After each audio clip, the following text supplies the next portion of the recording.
I was so curious. Why did you actually agree to do this with me? Why not? I mean, I looked at your channel. I liked the stuff you said, and I thought, why not do it? And perhaps I should be more difficult to get hold of. Perhaps I should be more difficult to do podcasts with. 6 months, yeah. Yeah, but I think we have an interesting conversation. So Andrew, tell me, what is this? This is my father's hand symbol. So my father used to do this when he was playing chess. He Right. would sit there and he would focus like this. And I Okay. guess I copied it because that's the whole point of being a son to a father, right? You're supposed to copy your father in all ways and you're supposed to replicate them. And I feel like I've done a very good job of doing exactly that. I feel like that's the exact point of even having a son in the first place. It's for them to be a replica of you. Me personally, I want to create 25 Andrew Tates to cause problems into the future. That's what I want to be, a little army of troublemakers. So I saw my father doing it and I copied it. And it's a power mudra. I think a lot of people know that now, but there's balances the left hemisphere and the right hemisphere of your brain as well, right? Absolutely. And it works. Sometimes, if I need power, it's kind of like Power Rangers, where they get the thing out and then it powers them up. I can just do this and then it's ready for war. So I did it famously when I was arrested. I did it in the police car and I do it very often. And there's been some conspiracy theories, that I'm Illuminati and all these kind of things. But it's interesting to read these. It's very interesting when people show them to me online and they say, look, we think you're one of this team or one of that team. Yeah. Especially as I'm trying so hard to tell the world how things actually work. I feel like my arrest, though, has proven that I'm genuine. I feel like that 100%. The one thing that they made the mistake with trying to take me down is they proved I'm not on their side. So anyone now with a functioning brain goes, okay, well, he's not in their club because they're screwing this guy over. So anyone who's still out there, with their social media platforms and jumping up and down and performing and doing whatever, those are the ones. But you know how it also is, right? A lot of these people, they think that, all right, this guy is clearly on that side. He's actually genuinely honoring himself and all of that stuff. But there's still some sort of hidden agenda because at the end of the day, people want to say what they want to say and what they believe. Yeah. So how do you get past that? Yeah, I mean, there's always going to be people who have theories about you. There's always going to be somebody who believes X, Y, and Z. Yeah. But it's the controversy that makes it interesting. Like my brother and I talk about this quite often. You need both sides of a story to perpetuate it. If it's all just one side of the story and it's accepted truth, then it's not interesting. So even my haters who say that I've actually committed crimes, or the people who say I'm not actually a good guy or whatever, and I've joined this team and I'm secretly a controlled opposition, you need both sides because it's both sides and the arguing that perpetuates it. You need people who hate you. You need people who love you.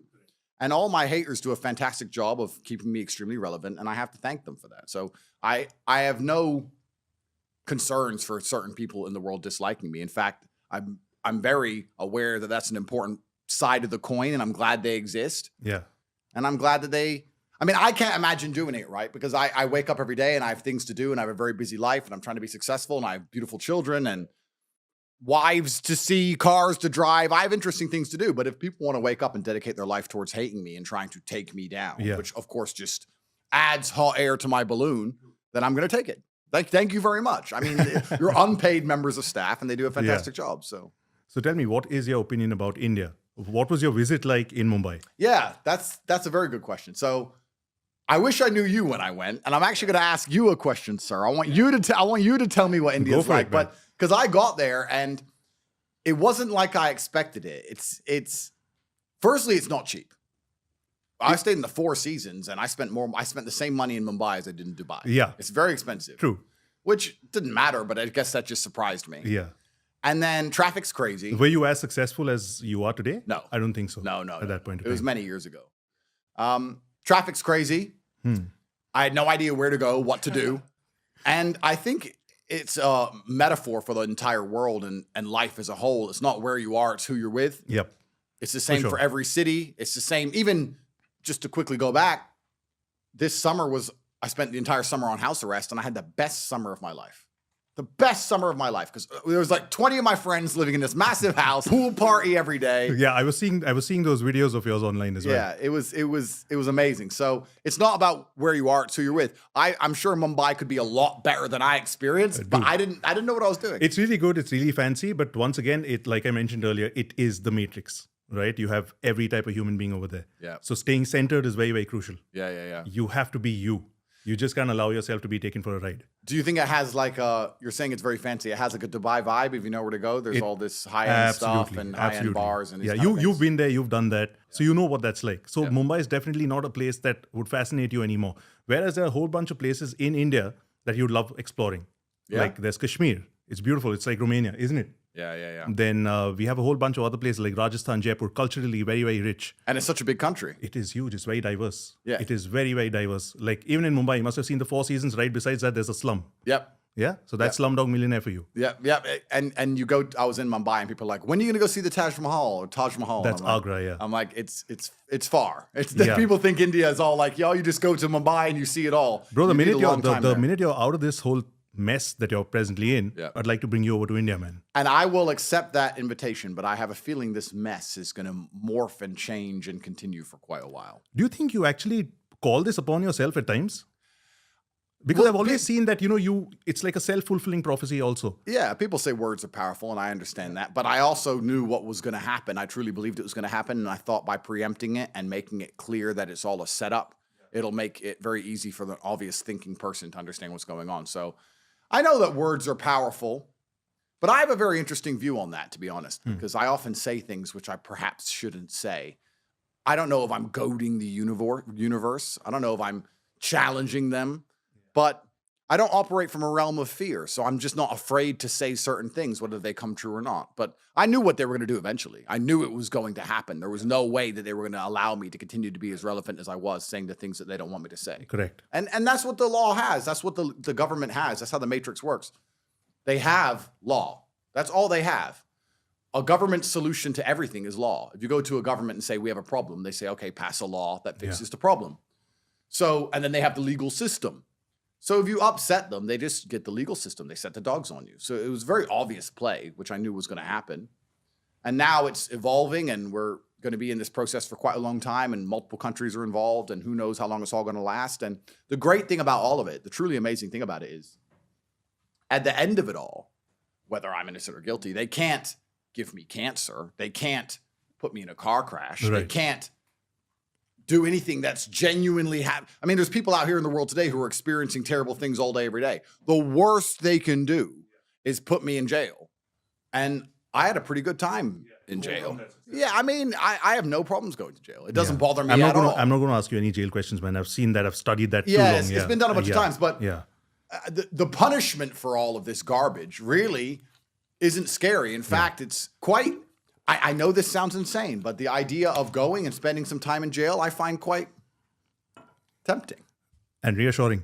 Well, it's just it would be a unique experience that I'd get to look back on and get to enjoy, and it'd be a different level to the map of life. And I have no problems at all going. I will not be sad for a single second. I think the frustration of the initial arrest and not knowing it was going to happen was different. But now that I understand it's a possibility, I'm completely at peace with it.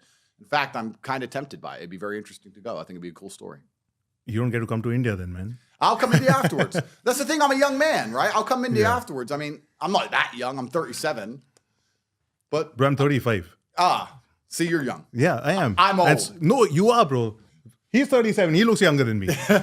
I'm 37, but I often think about this, and you can think about life this way in general, but when I'm 42, all this junk will be over. I'll still have hundreds of millions of dollars. I'll still have beautiful children. I'll still have all my houses and my cars, and so none of it matters really in the grand scheme of life. It's not like I'm going to be losing the best years of my life. It's not like it's going to last for a very long time. Even if they try and stitch me up, I'll be in jail for a year or something garbage. So nothing, it really isn't a concern to me. And I guess sometimes I feel old because I can't fight like I used to. Mm-hmm. But then sometimes I feel very young, reaching the level of success I've reached at only 37 years of age. Yep. And you go, and sometimes I go to these meetings with other Bugatti owners, or I used to go and look at development properties for these 20, 30, 40, $50 million apartments.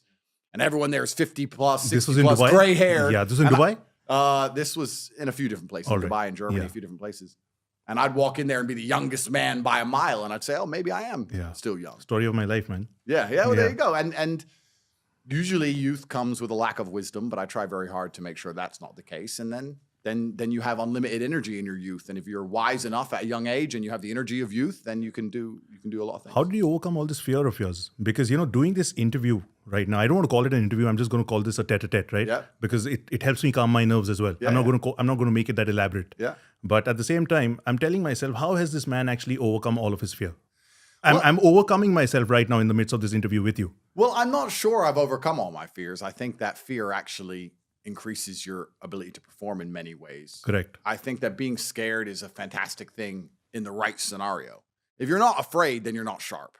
When you walk along the street at night and it's dark and you're a little bit intimidated and you're a little bit scared because you're in a bad part of town, your hearing is sharper. Your eyes are sharper. Your reactions are quicker. So I think that fear is a fantastic thing in the right scenario. There are certainly times where you need to be calm and you can't let it overcome you, but I think fear is a fantastic thing. I do have fears that I have not yet overcome, and I don't want to overcome them. I do have the fear of not being able to take care of my family, for example, if the Matrix attack is successful. I do have fears of, I call it fear, but this actually sounds quite arrogant. It's not a fear, but I love now, and I'm very accustomed to having anything I want all of the time. I would hate to go back. So I do wake up and think I don't really feel like working today, but Andrew, you can have anything you want all of the time. If I want a Kernan's egg, I buy a Kernan's egg. So yeah, I am motivated by the lack. I'm motivated by the dark and the yin and the yang. I'm not motivated by the light. When I buy a brand new $6 million car, I'm not motivated to work harder because I have a $6 million car. I'm motivated to work harder because I would hate not being able to buy a $6 million car. And I feel like perhaps my whole life I've been motivated the dark as opposed to But is that an attachment to lack in some way? Still? I think it is, but I think it's just an attachment to the dark. I think the masculine essence is. Even when I was a professional fighter, I wanted to win. But the primary reason I wanted to win is so that I could make him lose. It wasn't about me winning. It was about him losing. He spent 8 weeks calling out my name and telling the world he's going to beat me and telling his wife, don't worry, wife, it's going to be okay. I'm going to win. I'm going to pay for the kids. Don't worry. I love you. I'm training so hard. And he's told the whole world he's going to beat me. So by forcing him to lose in front of his family, that gave me satisfaction more than winning itself. I've always been attached to the dark of the world. I feel like the dark of the world has always motivated me. So on the yin and the yang scale, I have a lot of light and I have so much beauty and I have a very blessed life. Yeah. But it is because I've been so deeply in the dark and understand the realities of how the world works. But that's just always been what motivated me. If I want to, once again, put it down to something asinine like buying a car, if I want to buy a Kernan's egg, I don't care about driving the car. I just want other people to not be able to have it. And I just want to be able to say, look, I can spend $6 million on WhatsApp in 10 minutes. Who are these other people? Other rich people who have to think about it or finance it or contemplate it or sell a house. Right. I just want to be able to like, bing, bing, took it, ha, ha, ha. Instant gratification, impulsive, what? I think it's just about the others losing. I think the world has tried very hard to breed this out of men, but I am unapologetic about it and I'm not afraid to admit it, that I am absolutely interested in conquest. I'm interested in peacocking my feathers and being the best. I'm interested in showing off. I'm interested in alpha male high. Look at me. I have everything. I can do everything. Look at me. This is who I am. And they say that this is all bad and toxic masculinity, but that's, again, just a massive psyop. The entire world was built off the back of toxic masculinity. All the high buildings in Mumbai are built by men who want to prove themselves and say, look what I can do. I can literally go and build a building that's 100 stories high. You need an ego. And I'm ego-driven and ego-fueled, and I don't let it control me, but satisfying my ego makes me happy, and feeling pride makes me happy. How do you prevent the ego to sabotage you? Well, the ego sabotages you when you allow it to delude you. And this is what a lot of people do, because they'll have an ego without the real-world accomplishments, and then they become deluded, and then they become non-competitive. To remain effective, you need to be very firmly in the real world. I have a massive ego, but I'm also a realist. I know what I'm good at. I know what I'm bad at. I don't apologize ever for saying what I'm good at, and I will sit here and admit the things I cannot do.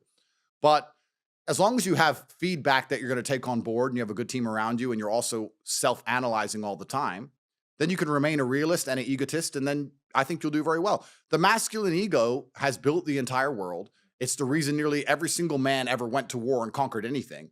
The masculine ego, in fact, it's very interesting. I was talking to a girl the other day, and I was saying that men crave adventure more than women. She was saying, oh, no, I like adventure. I don't just want to sit at home. I like to go out and explore things and go to restaurants, etc. I said, no. What you like to do is run around, go into restaurants and and going shopping. You call that an adventure. Masculine adventure is the men who decided to go to Antarctica and freeze to death. There's no shopping.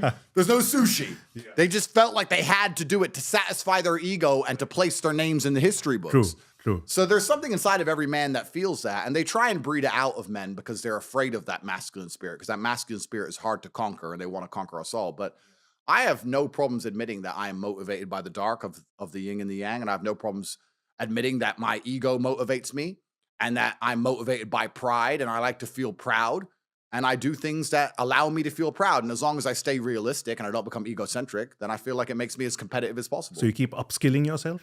Well, you have to always push the limits, right? What's the point in living otherwise? What are you doing right now to just keep yourself up? Well, this is the thing. It's in general. It doesn't matter if you go to the gym and you try and lift more weights. It doesn't matter if you try and make more money that you can't possibly spend. Right. It doesn't matter if you need more beautiful children. Yeah. You always need something to do, right? And you always need somewhere to push.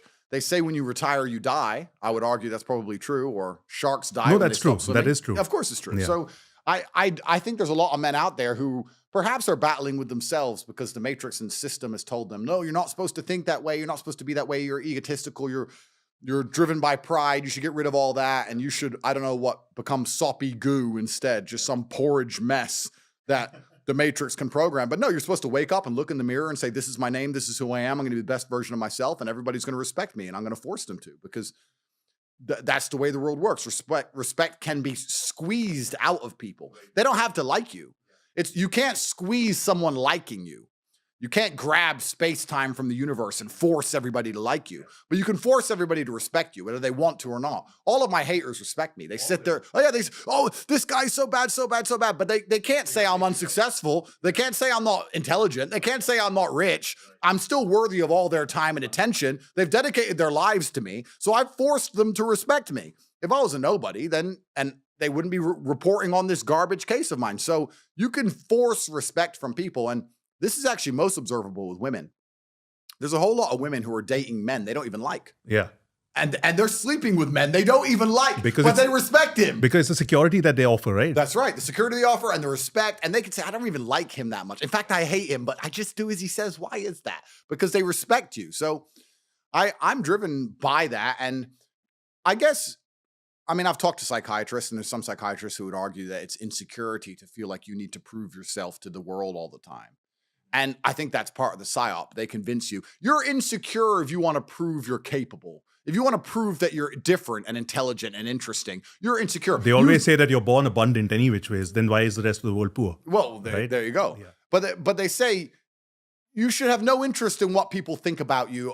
That makes you insecure. And that is the largest psyop in history, to wake up and say, I'm not going to be successful. I'm not going to be strong. I'm not going to be interesting. I'm not going to go out there and test myself. And I'm not going to put honor on my last name, because I would hate for people to think I'm insecure. I'm secure. So it doesn't matter if you think I'm a loser. And it doesn't matter if I am a loser, because I'm just going to sit at home and I'm secure. No, it's not insecurity. It's called duty to your last name and honor. And that's just another one of the many different tentacles inside of the psyop octopus, trying to snatch any motivation left from the masculine spirit.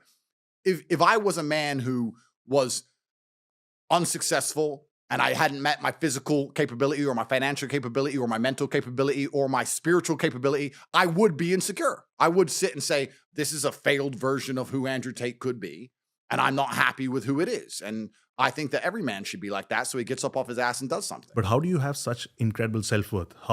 Obviously, it was instilled within you because we are the sum total of our parents, right? In the first 7 years of our life. I think so, yes. But also, competence is confidence. I think they go hand in hand. You're going to be confident at doing things you're good at. And I understood I had to get good at things from a very young age. And I was challenged from a very young age to constantly test myself in endless competition. My whole life has been competition. Correct. It was chess tournaments from a very young age. Yeah. And then it was professional fighting. My whole life's been a massive competition. Right. And I understood that there's winners and losers. And that's how the world operates. To this day, right now, it's the same thing. And you just get good at the idea of competition. I think there's a lot of people out here who don't realize they're in a fight, or they know they're in a fight, but they want to ignore the fact they're in a fight, because they don't want to have to accept that they're losing. So they wake up and say, oh, I'm just a man living life. Bro, they're too comfortable. They're too comfortable. No, you're not. Bro, I was 140 kilos myself. I was a really fat kid. Yeah. I lost all that weight, but of course, I started abusing steroids at that point of time. I got hooked onto drugs. Yeah. That is something that I didn't want to do. But That's what I thought I was. I needed that external validation in my life Yep. because I didn't know who I was. Yep. Right. I was always trying to be somebody that the world was trying to dictate who I should be. Yep. But I had an awakening of sorts myself. Okay. And it was fairly recent. And I just transformed into another version of myself where I was able to actually see that this is how this version of me will sabotage a perfectly good situation. Yep. I had to sit and discipline myself. I had to be an older brother to my younger self. Yeah. I had to do that all the time. I had to become a future version of myself in the present moment by offering gratitude for already becoming who I always knew I could be. Yep. But what's very interesting is all those bad things you just talked about, the bad experiences, you wouldn't have been able to self-educate without the bad experiences. Experience. You need the bad things also, just Yeah. as we talked about earlier about haters, and you need the light and the dark and the yin and the yang, thousands of years old. You need the two. This is what's very interesting. The point you made is very, very, very pertinent. There's a lot of people who complain about the bad things that happen in their life, not understanding that without the bad things, you'd have no life at all. You need all of the bad things. You need the mental struggle. You need to go through things which you regret. You need to sit there so that if you've never regretted any action you've ever taken, how can you sit and make a intelligent decision for the future? You cannot. You can't do it. Yep, You need to sit and say, well, I felt the sting of regret for X. I don't want to feel the sting of regret for Y. You need this experience. And that's what life is all about. People think that life is just the good times. And this is the massive misconception. Love is a perfect example. Let's use love. Because people think being in love is holding hands and I hold hands and we cuddle in bed. I love them. Love is the whole spectrum. Love is missing them. Love is breaking up with them. Love is being sad they don't text you. Love is the whole circle. There's no up without down. Anything that has the ability to emotionally affect you positively has the ability to emotionally affect you negatively. There's nothing in the world that can only affect you in one direction. Even something as asinine and stupid as an object. We'll go back to cars because I used it earlier. If I buy a car for 6 million euro and it makes me very happy, if that car sets on fire at random, I'm going to be extremely angry. This is what happens. If it's a Nissan, it won't make me happy, but if it sets on fire, I won't be sad. They're directly correlated. Anything in the world that makes you happy that you currently have, whether it's a person, whether it's a job, whether it's a scenario, whatever it is, also has the exact inverse capability to make you extremely angry. So you have to accept this about You're life. quite detached, man. You're quite detached from everything that you also own. You say you love it, but at the same time, you're okay with letting go. Well, that's because I think I have confidence in myself to get it all back. And that's also because I have quite a lot of emotional control. And then perhaps, maybe I'm a little bit of a sadist. I don't know. But when bad things happen to me, You love it. I kind of enjoy it. And I think that maybe it's perhaps I just enjoy it for the story. Perhaps my whole life is not about trying to find comfort. It's trying to find challenges, and it's trying to find stories. I'll be very honest with you. Even in jail, my brother and I kept saying this is probably the best story, one of our best ever stories. That's what life is about to me. And if you were to say to me right now, Andrew, do you want to spend a year living in comfort and flying around the world and sleeping with girls and doing whatever, or do you want to spend a year in a jail in Mongolia? I'd probably choose the jail. Maybe I'm a sadist. Maybe I'm nuts. But for me, it's all about the challenges. It's not about the comforts. That's what I'm interested in, and I want to have stories to die with. So when bad things happen, But then what happens to your wife? What happens to your kids? well, exactly. That's part of the story. Yeah. That's probably one of the best All right. parts. All right. What's going to happen to them? Yeah, dude. Maybe will she stay loyal? Of course, I'm the top G. But come on. But what happens to her? What happens to my kid? How much did I miss my child when I couldn't see them? How did they get to Mongolia to even come visit me? Was I allowed visits? What, did I get in a fight in there? Did I die in jail? Who knows? But this is the whole point. Maybe I'm just addicted to the idea of having stories worth telling, because I think if your life just goes well all the time, you know what's really interesting, because the world's so changed. Sorry, I'm going to cut you out over here. But have you programmed them? Have I programmed myself to think that way? Yeah, programmed your wives, your kids, that this is the that I'm going to go through right now. You guys better be prepared. Well, I think anyone who's with me understands that Yeah, it's a possibility. yeah. There's certainly a chance that something bad can happen at any time. They're very concerned. My woman says to me every single night, like, I hope you wake up tomorrow without a police raid. Like, it's just, who knows, right? It's unpredictable. It's stressful, dude. And it's stressful for the woman more than me, because I'm at peace with all of this. In fact, I truly enjoy it. And this ties into what I was about to say. I think that, like, I can tell you a story. 10 years ago, maybe, I bought my first Lamborghini. When I bought that Lamborghini, I was in England. I bought it in London. I was still in Luton a lot because my mother lived there. That was talk of the town. everyone talked about it. Everyone cared. Facebook was on fire. Tate as a Lambo. Yeah. It was a big deal. Every time I parked to anywhere, there was crowds around it. Every time I was driving, people took videos of it, etc. And that was in England, a wealthy country. Here we are 10 years later. We're in Bucharest, Romania, technically the poorest country in Europe. You'll see a Lambo every 5 minutes and nobody cares. Nobody cares. So I feel like all the light and all the positive, now that social media has shined so much light on people's lives, and what people do is they curate their lives to only show the positive, right? So you can have people with very normal jobs and basically no money, but if you look at their Instagram feed, they look rich because they've taken that one time they went to dinner and they got the 25 different angles, and they went on 2 holidays that year. And Bro, they got all the I used to do that years back, but when I had my awakening, I was like, this is because now that I can actually afford it, I never even felt the need to put that up on my Instagram. Well, exactly. Yeah. Which is the exact point. So everyone's taken the highlight reels of their lives. So all the light has been displayed to the world, and hedonistic adaptation is real. So you need to always up the game. So a private jet, when I was flying on private jets 3 or 4 years ago, it was a big deal. Everyone copied. I mean, jets are jets. Everyone started jumping on jets. Look, I got a jet. I can get, and 20 other people get together and they chip in, they get a jet and they film it. And what I'm saying is, there's only so many levels you can raise the bar in the light. There's only so many levels you can raise the bar. I have the Bugatti, I have the Koenigsegg, I have a jet, I have a yacht, but you can raise the bar up there. That's done. But the dark is a cesspool. It's endless. It's a swamp. Yep. And I'm not going to pray anything terrible happens to me. I would never do that. In fact, I pray for the opposite. My point is, at least there are endless stories in the swamp. You're an explorer. You're an explorer. There's an explorer, yeah. And I feel like in the light, there's only so many stories. Okay, you get a fast car, you get a nice house, you get beautiful women. Okay, you have some children. Okay, you sit around with your boys, you laugh, you go for a nice drive, you go to nice places, blah, blah, blah. But I don't feel that the maybe it's the pain I'm addicted to. I'm not sure. Yeah, it has to be swamp is interesting to me. That story is done with. You've already mastered that story. It's done. So it's the next story that you're looking for. And yeah, and that's what's so interesting about my current scenario, because you end up sitting here thinking maybe the dark is the most appealing side of it. Maybe that's what I want to happen. But we're going to see. But I think that it's also very interesting if we're going to analyze it from a metaphorical perspective, where if you're a man in the middle and you don't have the light yet, often you'll find the light by jumping into the dark. Yep.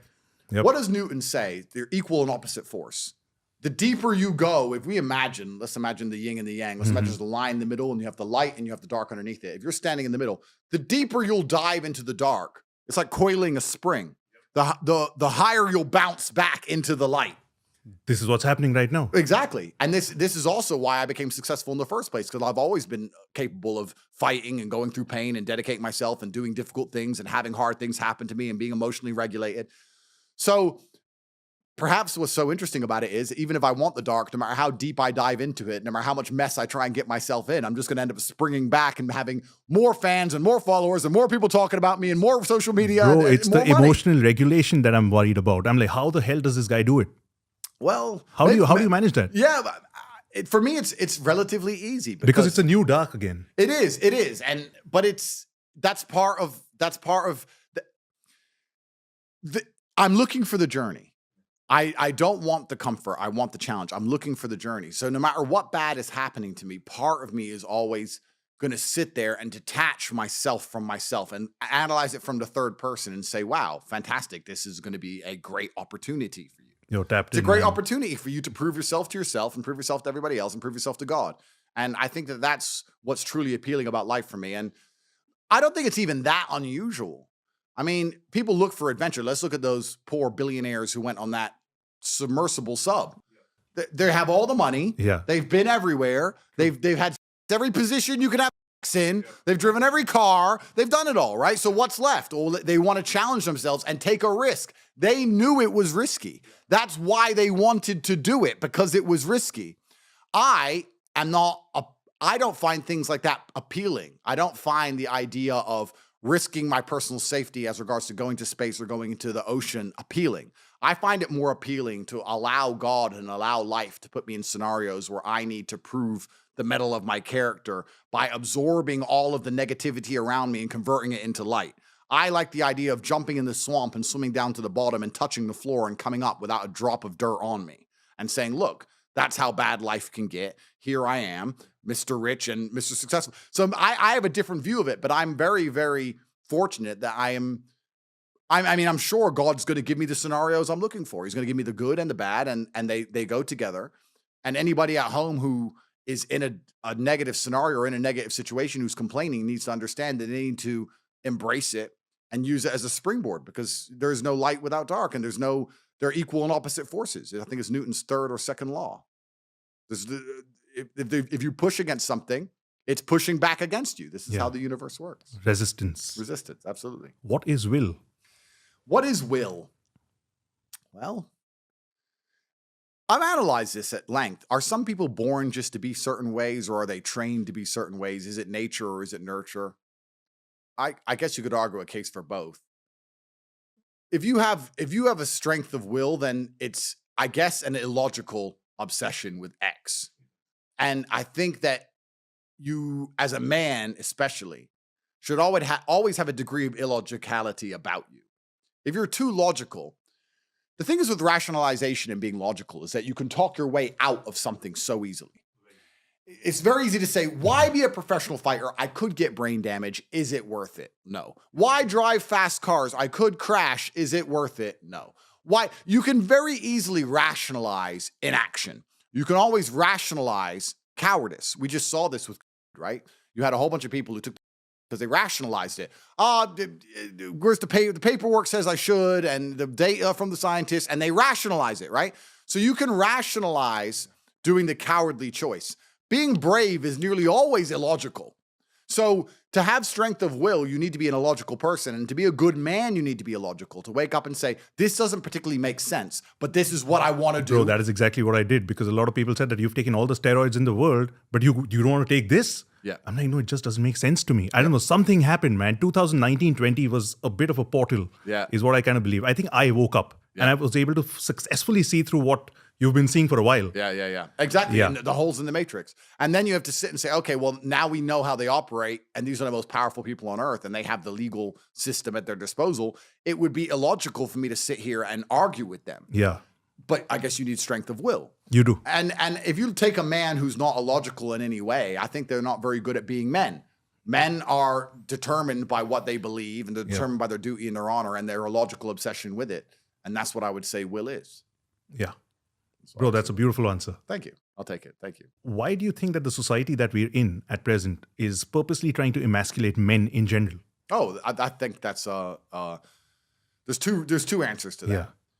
The first thing is they have to remove the warrior class from society so they can subjugate everybody. Right. It's always been the same. When the Romans would turn up and they'd conquer a Greek town, they'd kill all the military-age males, they'd slash all their necks so that there's never going to be a resistance force against their occupation. So they're trying to demasculinize us all because they intend on making us all slaves.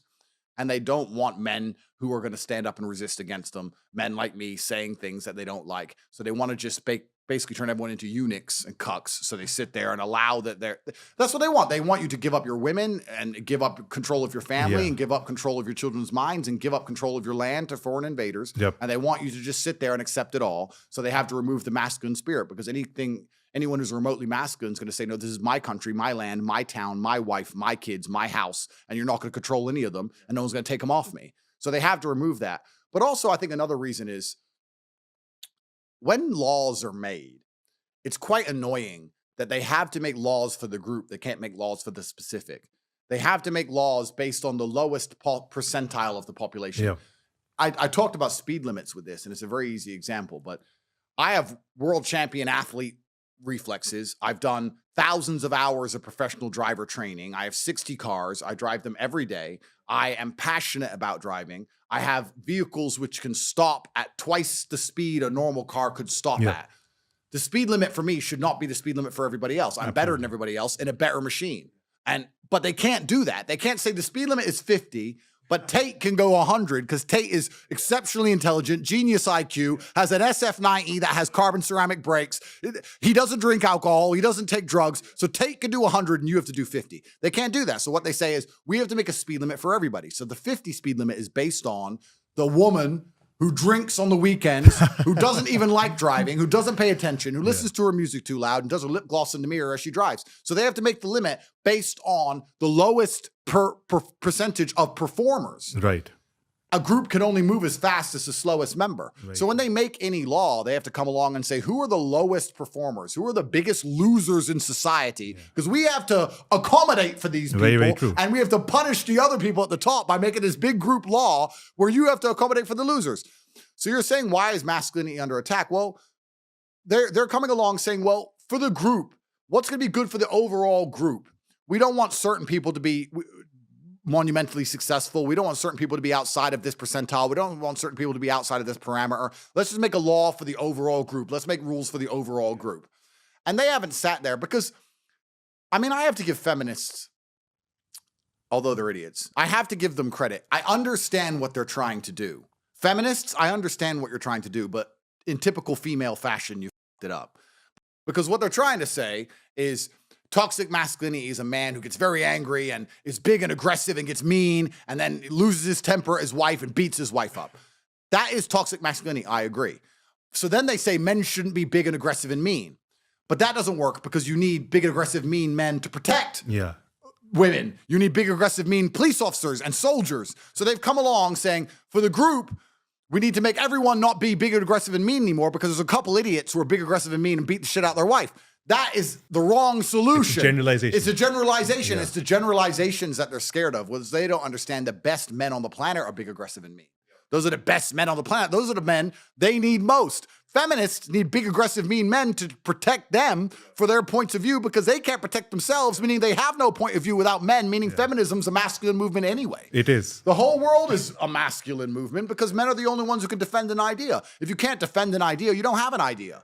So all these women, when they sit on these podcasts and they say blah, blah, blah, that's all fine. But please understand, men allow you to say these things and men protect you because otherwise you wouldn't have an opinion. You'd be absolutely subjugated. So that's why they're trying to demasculinize society, because they're making generalized rules based on the lowest percentile of the population. And then in a more sinister fashion, they're trying to put the entire world into a slavery or a serfdom because, I mean, they've always been looking for control. The elites have always been looking for control. I don't think this is a relatively new thing. How much do you think after people like yourself, are they actually succeeding? I don't think that they are, because I think people today are able to successfully at least wake up and smell the coffee. It's true, but we've moved into a very interesting period in human history, because what used to happen is the elites would try very hard to subjugate. The people would realize they're being subjugated, or they'd rebel, or they'd get upset. The elites would then be ousted and replaced. Yep. So if you had a king in charge of a country and there was a peasant revolt and a civil war and he lost that war, he would end up dead and a new king would come. But I don't think that happens anymore because, firstly, the people who are leading us, we don't know who they are, truly. I mean, I can guess, I can say some names, but that would just accelerate my decline. We don't know where they are. They're not geographically stuck to a particular area. So they could be anywhere doing anything. Could they ever be replaced or changed and the new puppet who comes in truly be different? Well, we've seen some attempts with that, with Trump, for example. Yep. Look at what they're doing to him. Another 40 cases. Yeah, well, there you go, right? So that's an interesting scenario. And it's also a very interesting scenario because we're entering the age of AI. And I feel like usually what happened was the elites would lie to the populace. The populations would wake up because the world is cyclical, right? What we're going through now, I'm sure there's been people who have always believed the world is going to end. I really wake up sometimes, I look around and think this is all about to collapse. It's over. The end times are here. But I'm sure they felt the same in World War II. Yeah. I'm sure they felt the same when the Roman Empire was falling. The age of Atlantis, all of that I'm sure stuff. everyone sat there and thought, this is the end. I'm sure the Romans, when they saw the Roman Empire on fire, saw the barbarians and thought, this is it. This is civilization. It's over now. It's over forever. So we've always felt that way.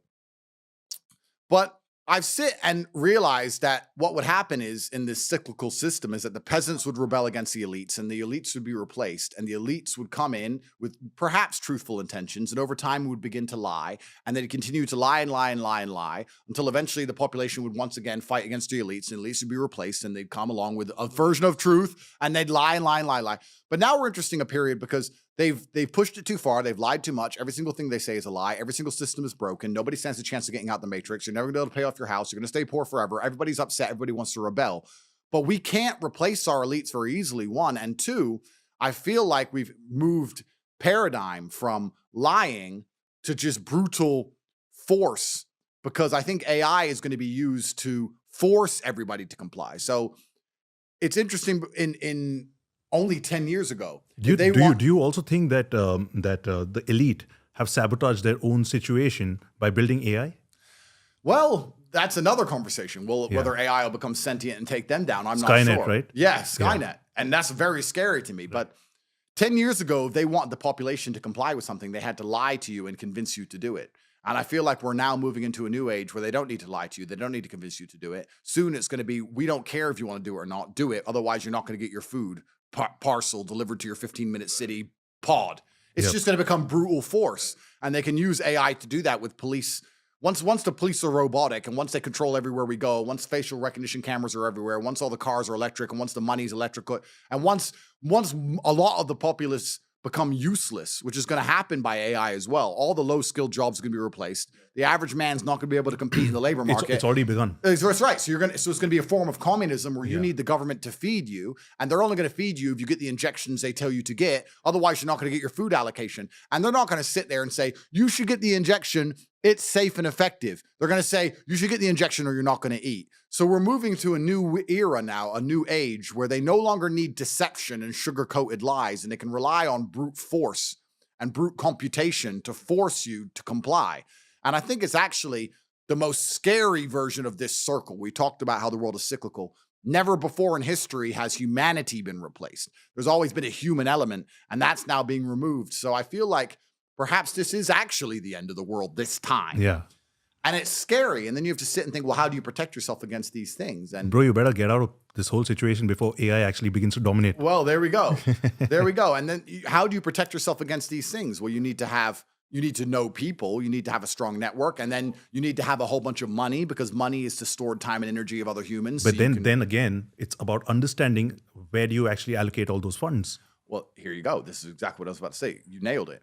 Because now the largest proportion of my net worth and my wealth is being allocated towards building my own machine army. If AI is inevitable and AI cannot be replaced, I mean, if AI cannot be displaced, if AI is coming for all of us, well, I want to control as much of it as possible. That's simple. If they were to say, look, AI is coming to society, it's going to disrupt and displace so many people, and it's going to control the entire world, I'm going to say, fantastic. Well, I want to understand it, and I want to have as much AI as possible under my control and my influence. So I'm working very hard on a bunch of AI projects. How do you do that? Do you mind sharing a couple of them? Inside of Hustlers University, inside of my school, we teach artificial intelligence. And I think anybody who doesn't sign up for $49 and learn how artificial intelligence works is dooming them and their entire bloodline to eternal slavery. But we're investing a whole bunch of money in trying to produce AI versions of me. We're trying to produce AI versions of entire teams that Andrew can launch Skynet. Crypto projects. Yeah, Andrew Skynet. No, because even now, my superpower, one of the things I'm best at, is sitting and talking. Yeah. I would argue in 50 years, that's going to be completely irrelevant. Yeah. We're all going to have chips in our brains, and we're all going to have access to the internet instantaneously, and we're all going to have the ability to put together with ChatGPT the most eloquent speech ever. So my superpower is about to go out of fashion also. So I'm sitting here going, okay, well, can I build a Skynet version of Andrew Tate? I'm still old school. I'm still willing to learn the old school methodology that you actually provide in terms of communication. Yeah, well, there you go. Yeah. But it's all going to become obsolete. So what I'm trying to do is just always be ahead of the curve. I want a Skynet version of Andrew Tate, and I want Skynet employees, and I want to use as much AI as possible. I sit and analyze all my companies and literally sit there with my partners and say, how do we put as much AI as possible into this? I'm just trying to be ahead of the curve because it's a certainty. Correct. It's a certainty and it's coming. It's amazing to me the average man will sit at home, watch this podcast, understand that AI is a certainty, understand it's going to be used to enslave him, know that his only weapon against it is to have AI or understand AI or use AI to make enough money so that he can at least skirt around the system or be geographically free or move to another jurisdiction and still do nothing. Like it's panic stations, truthfully, for humanity. And I just feel very glad that I'm in the position I'm in, where I am to a degree outside the matrix, at least financially. My brother and I say all the time, we must say it 5 times a day as we walk past each other, thank God we got out. Because if you're still stuck in it right now, it's very absolute important. Slavery is coming. I'm learning as well. Yeah, it's coming. I'm not where you are, but I'm close. There you go. You get there. Yeah. Bugatti in Mumbai. Bro, I can't buy a Bugatti in Mumbai because somebody bought one and it actually got stuck on a speed breaker. No way. Yeah, dude, that Really? actually happened. Yeah. Wow. We have so many speed breakers, we actually have to take a car like that. Wow. No ground I'll have clearance. to look that up. Is it on YouTube or something? Yeah, I'll send you a video. Okay, send it to me. I want to see that. But bro, what are the main characteristics of this resistance? And it's like you're building this whole army of yours, right? Like you rightly said, through AI. Yeah. So, I mean, primarily to resist, I think. You're teaching people in Hustlers University what is AI, what's it all about. But I'm not really able to I'm not able to phrase this accurately, but you're creating your own army of sorts. But when people actually see this podcast, they're going to catch wind of this and they're going to be like, Andrew's ahead of the curve. He's catching up. So how do you neuter that? Yeah, I think that firstly, the masculine spirit is the number one form of resistance. I think that's always going to be the case. Yeah. It's always going to be men who say, no, we're not going to accept this, which is why they're trying so hard to stamp it out of us, which is why a lot of my work isn't about teaching AI or teaching money. It's trying to teach men to be men again and just say this. You can be a man unapologetically and you can feel like a man unapologetically and you can have male opinions and masculine worldviews completely unapologetically. I think that's the most important thing I could do for the resistance against enslavement. But in terms of Hustlers University and the school we've built and the things we teach, it's kind of interesting. To me, it was such an obvious play to launch a school like this because all of the traditional education systems are, one, overpriced, and two, don't teach you anything. They don't. They really don't teach you anything. I talk to girls who go to university, and I love to say this. I say, what did you learn today? And they come home and go, what do you mean? No, today. You went to school today. Yeah. What did you learn today? They say, oh, I'm studying psychology. No, I didn't ask what you know. What did you learn today? They can't even tell you what they've learned. Bro, my friends in finance, MBAs in finance, they don't know how to make money, bro. Of course. It's a frequency that they need to tap into, that frequency of abundance. Yep. That's what I tapped into. Yep. That's how it just started flowing to me. Yep. Then I had to actually learn, how do you actually make money? Because, first you need to start feeling abundant. You need to feel that feeling. That's right. If you don't have that. It's amazing. And people who, I know it makes no sense to people who are struggling, but I have always been that way with money. Like if I had no money, I'd tip my last money. I'd give 50 euro my last money. Bro, that Here, is me. just take it. And then you're right. It's a feeling of abundance and it seems to appear because your horizons are open. You know what's funny? When I was poor, I thought everybody was poor because I didn't know anybody with money. And now that I'm rich, everyone's rich. It's crazy. It's amazing now that I'm rich. All the people I talk to, everywhere I go, everybody has a $100,000 watch. Everybody has a Lamborghini. Everybody has a big house. It's a paradigm shift. It's a paradigm shift. It's man. weird. Like, everyone's not poor. In fact, everyone's actually rich. Everyone has loads of money. Right. And there are people who exist in that paradigm, and that's all they see. Especially beautiful women. Beautiful women, to them, everybody's rich. Yeah. Everyone they ever talk to is rich. They never spoke to a guy who doesn't have money. In their mind, men just have money. We don't even have to earn it. We just grow it. Like hair. Just like, oh, you're a man. Of course you have money. Every man I know has money. Every man on my phone has money. All my exes had money. Everyone has money. They don't even think about the fact that we have to go and earn it while they sit around doing their makeup. True. But it's true. So it is an absolute paradigm shift. But the reason we have Hustlers University is because traditional education teaches you nothing because it's outdated. The world is speeding up. Everything is happening faster than ever before, including the decline, by the way, because these things are exponential. But the world is speeding up. I did an emergency meeting the other day talking about all the crazy events that have happened so far this year. And we are now, all of our dopamine receptors are so fried. We're so uninterested. Think about it. There was Miami aliens. There was Jews in tunnels. There was a Russian terror attack. Think of all the crazy stuff that's happened. And within 2 days, you're like, yeah, whatever. Boring. Next. What was your opinion about the Miami alien thing at the shopping arcade? Well, that's what I mean. I don't even know. I didn't get to the answer of it. No one ever told me. Was it aliens? Was it kids who were having a fight? Why were the police? But all our dopamine receptors are so fried now. The news is happening quicker. The world is happening quicker. Our attention spans are shorter. We all have TikTok brain. We're overstimulated. So how can you have an educational system where you expect someone to sit down there and spend 4 years learning information from 1992 and then walk out of there with any kind of value? The reason we created Hustlers University is because we can add a new campus in an hour. We update it 3 times a day, every day. If you're reading a page or if you're watching a video 3 times a day, every single day that video or that page will change. It's up-to-date, constant, cutting-edge technology. And we have AI, we have crypto. If something else disruptive launches, if they launch some brand new thing I've never even thought of, we will launch a campus on it and teach you how to do it because that's what we'll do instantly. And it's the instantaneousness of it that makes it so valuable. There's no other educational platform like that on the planet. And you need to be cutting edge in all things and you need to be first in all things. If you're first, it's often very hard to lose. If you were the first person to the gold mine, even if you were lazy and you had a shovel, and you didn't like the sun very much because you got sunburned, you'd still find some gold. But if you're the last guy, you've now got to dig harder, you got to work harder, you got to do longer hours, all the low-hanging fruit is gone. Most people at home don't understand if they were to just join Hustlers University and pay attention and go through the lessons, you could make a fortune off the low-hanging fruit. You can make a fortune off all the apples that are easy to pick. You don't need to go to the top of the tree. That's for the person who came last and all the bottom apples are gone. So I don't want to be elitist, but often I do find myself when I see people who say, oh, I really tried, and I know they haven't really tried. Do you resent them? Do you resent people like that? I don't think I resent them as long as they're not too close to me. I don't want them in my circle. I can't have anyone who's in my house. They drain your energy, right? Yeah, because they steal your energy. Yeah. Anyone who's near me who said, I tried and I messed it up, has to go. Because I don't like that negative energy around me because it's sticky. But if I'm out there in life and I'm meeting someone who I barely know and they're telling me how they tried and they failed, partially, like I said, I don't want to be elitist, but part of me makes me feel happy about that. There's no winners without losers. I have no problem seeing losers lose. I'm not a philanthropist. I'm here to help the people who want to help themselves. If you want to stay a loser, I have absolutely no problems with you staying a loser, staying depressed, working in Starbucks. That's fine with me for eternity. I have no problem. I'll drive past the Starbucks in my Lamborghini and I'll look in and I'll see you standing there with your little, I'm a barista with your name tag. And you can stay there and be it doesn't bother me. In fact, I very much enjoy it. Like, I doubt I'd be invited, but if my high school were to have a reunion, for example, I would absolutely love to travel with my Bugatti and my armed guards.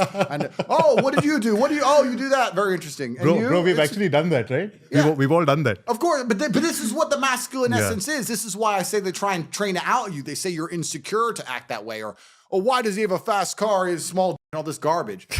No, but it's all a psyop. There's nothing insecure about wanting to be the king, proving you're the king, not being deluded, but proving it with real world achievements and walking through life saying, yeah, I'm the man, I'm top G, that's who I am.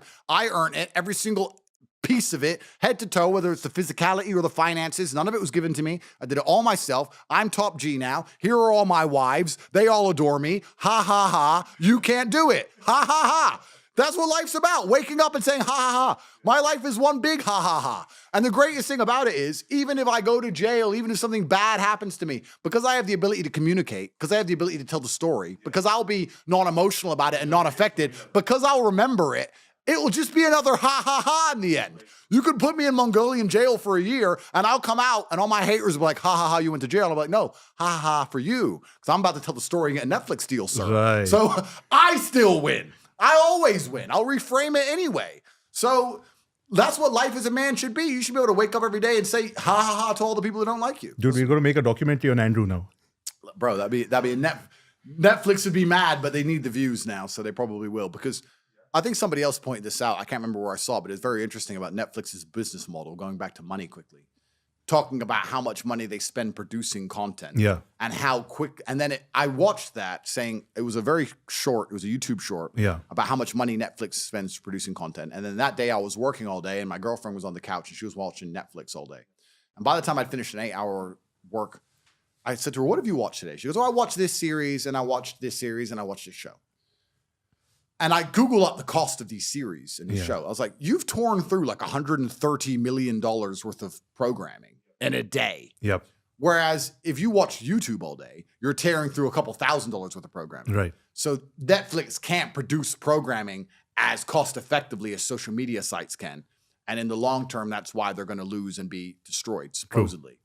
And that kind of makes sense because Netflix, you have to pay X amount for, and they have to then go spend so much money. Whereas YouTube, people pay X amount for now to avoid the ads, and we produce all the content for them and give it to them for free. And now they're so spoiled they can delete things if they don't like it. But that's why a lot of people are now moving to just the platform I'm on. I know. And I can't recommend Rumble enough to everybody at home. Please go to /Tate Speech.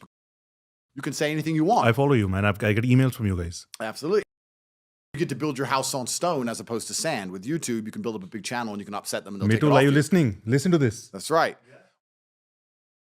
You build up a very big channel, you know it's built on rock, you know it's always going to be there. And that's your time, energy, and money. You don't want to lose it, right? YouTube might just delete it at any moment. So you should always build up as well. In fact, you can sync them so that when you upload to YouTube, it automatically uploads to automatically builds a whole channel for you. So it can be done instantaneously. Been fantastic. X has been fantastic. The free speech veil is being removed from a lot of these agendas and these topics we weren't allowed to previously talk about. What's your relationship like with Elon? I've spoken to him on the phone, and whether we spoke privately or not is not for me to say. That's all right. It would be unprofessional. I understand. However, Elon's in a very, very unique position because he's trying to do the right thing, and I believe he is doing the right thing. But when you do the right thing, you start to learn how many obstacles there are. People say, why don't you just make a website and make free speech? Why don't you just make free speech? And that's the people who say that have no experience in the world. They don't. Because everything is complicated. Everything is difficult because now you have legal challenges from all around the world. You have different laws in every single jurisdiction. You have then power structures within your country, like the Senate or the government who are going to try and stop you. Then you have the unofficial power structures like the money and the big banks who are going to try and stop you. And the media machine's going to try and attack you. And they're going to look through your personal life and try and find attack vectors. Correct. Everything is complicated. Everything is extremely difficult. In fact, the only time this has been proven, I've been proven incorrect on this point, to segue quickly, is El Salvador. Mm-hmm. Because I used to say to my brother, why don't they just lock everybody up? These gangs are out of control. Society's out of control. There's no way you're going to be able to lock up all of these people without locking up some innocent people. But the percentage of innocent people you lock up will be lower than the percentage of innocent people who are dying on the street or constantly afflicted by gangs or at the mercy of criminals.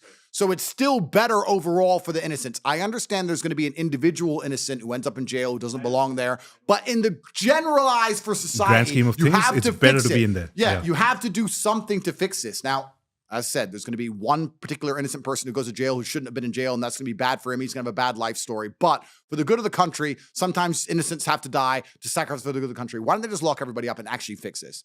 And my brother and I said, well, we've never run a country, so it must be impossible because of Amnesty International. You'll get sanctions against your bank. The Western countries and the Western nations won't allow you to do it because that's going to go against their legal systems and show how ineffective they are. And the media machine's going to attack you, and you're not going to be able to finance anything. Correct. And then the president of El Salvador just turned up and did exactly that and fixed it. And I was like, wow.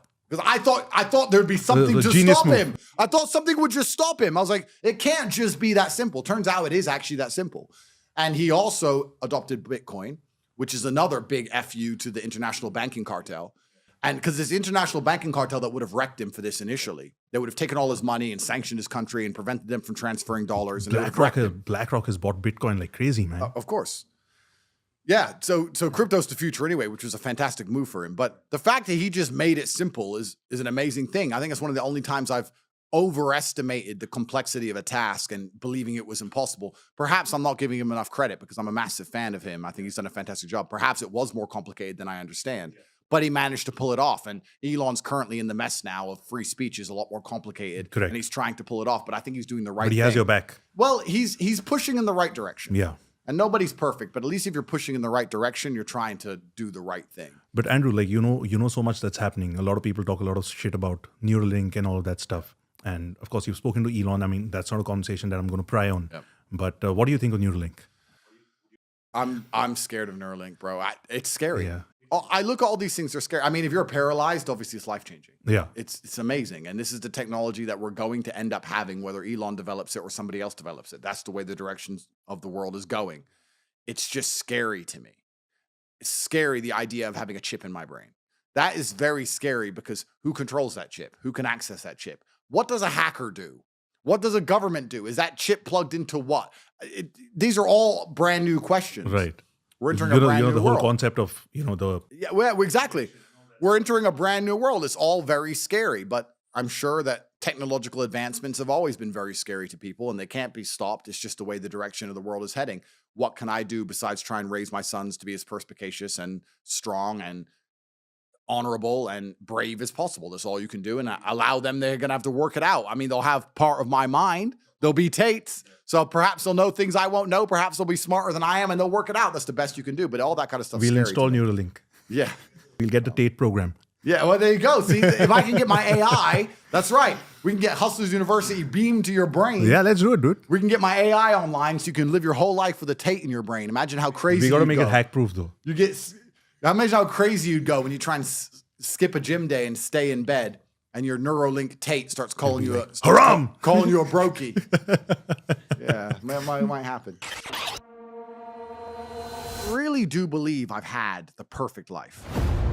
you were having a chat with your girlfriend and you also have a lot of wives. So do they not actually get insecure of one another? People think I quit drinking because I reverted to Islam.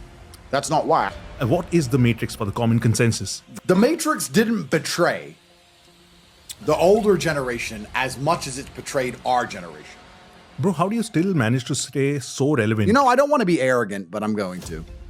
Bro, I want to pick your brains on Jeffrey Epstein and Black Jeffrey Epstein. Well, we'll see how that works out. Yeah. And we're all just going to sit around gambling on meme coins. Society's broken. People say to me, why don't you enter politics? Because if I enter politics, guys, I can't tell you the truth anymore.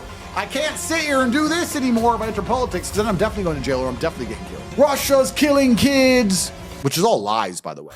How do I become relevant? Well, because I'm not scared of the bad press. I'm not scared of the BBC. When my face appears, they have to write bad things. But how does one free their mind? If they're watching this podcast, it's a good thing. It's a good start, right? How did I know they were all going to arrest me? How did I know how the world works? You have to have difficulty happening to you all the time. But certain things should be kept secret because I do have enemies. An important question you mentioned earlier. So you mentioned that you were having a chat with your girlfriend and you also have a lot of wives. So do they not actually get insecure of one another? I say wives. I say girlfriends. This is deliberate deflection. This is flack. You know, actually, this is one of the questions I get asked most often by women and men. They come up to me and say, you say on these podcasts you have all these wives, and you say on these podcasts you have all these girlfriends. How many wives is it? And where do they all live? And do they live together? Somebody told me 11. I was like, what? Yeah, How's that even possible? everybody's confused by it. But you have a professional life and you have a personal life. And I share a lot of my personal life in my professional life, Correct. especially the struggles. But certain things should be kept secret because I do have enemies. There's enemies in the world. And nobody knows how many women I have or whether it's one or whether it's 10 and whether I'm married to them or not and where they live and what their nationalities are. And there's a lot of people online who guess. I've seen some haters try and guess. And I actually am very glad that they guessed and they put so much negative and incorrect information out there. So yeah, I do okay. I'm never lonely. Let's leave it at that. I'm never lonely. I'm never like, oh, I'm by myself. I got to work at Starbucks tomorrow. Got no chick here. That doesn't often happen. In fact, it's quite the opposite problem. You had a very, very hard lifestyle, man. I mean, you actually went and bought fish, I remember. Like 7 a.m. in the morning till 5 p.m. Yeah. When I was 15, my first job was carrying boxes of fish from 7 a.m. till 5 p.m. And I would run to work. So I'd leave the house at 6. I'd run an hour. I'd get there at 7. I'd finish work at 5. And then I'd run from there to the fight gym. Get to the fight gym. I'd get there early before training started. I'd eat food next to the gym and then I'd train and then I would get a ride home from my girlfriend at the time. So my entire life was 17 hours a day of just running and working and carrying boxes and fighting. And I can't be more thankful. You know, I don't want to be arrogant, but I'm going to. I really do believe I've had the perfect life.